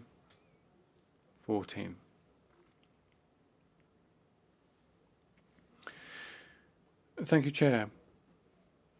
I'm pleased to recommend in this document that the next session of the Council, that is the 134th session, be scheduled from Monday the 7th of July to Friday the 11th of July 2025, with the associated budgetary provisions being made for 10 plenary sessions with full interpretation services. Furthermore, the document sets out the proposed substantive items for the agendas of Convention 134 of Council 134 and Council 135. And taking into account the decision that's been taken by the Council this week for Council 134, we will once again include the consolidated text of the Convention of the IMO. Thank you. Muchas gracias. Thank you, Secretary-General, for introducing the document and the additional information, and I now invite comments on the document introduced by the Secretary-General.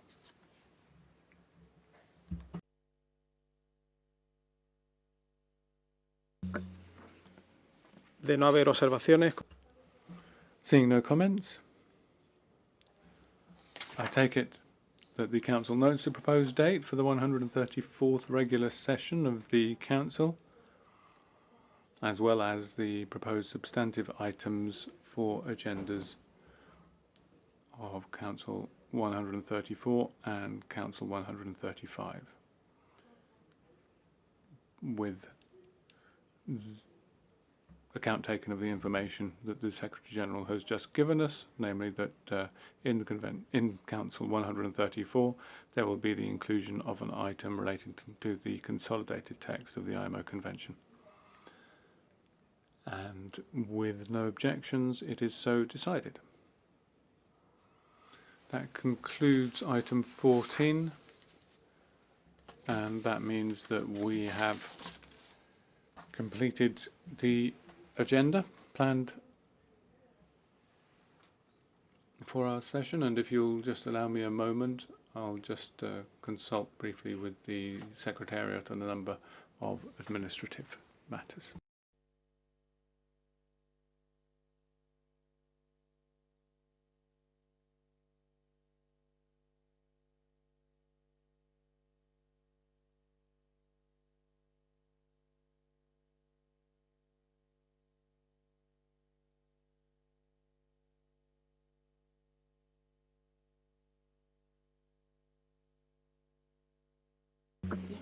Bueno. Thank you for bearing with me. 2 pieces of good news I have. You've behaved so well all week,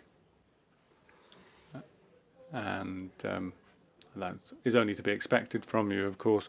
The first piece of news is that there will be a reception at 4, and I will be offering the floor to the delegation of Jamaica in connection with that.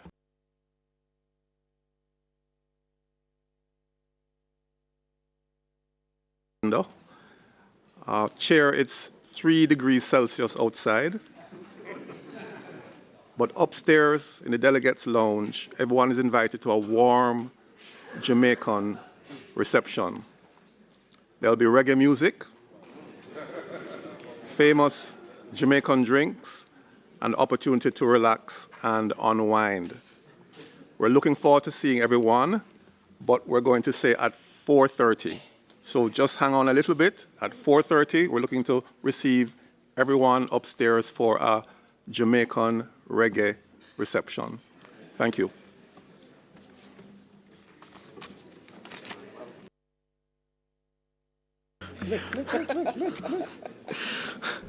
Muchas gracias a Jamaica. Thank you, Jamaica. That sounds great, and we look forward to joining you at the reggae reception. The second piece of good news is that tomorrow we will begin our work a little bit later. I propose that we start at 10 and consider the report of the working group on the rules of procedure and our record of decisions. Thank you, everybody, for your hard work and cooperation, and I hope you enjoy the Jamaica reception, and we'll see you tomorrow at 10.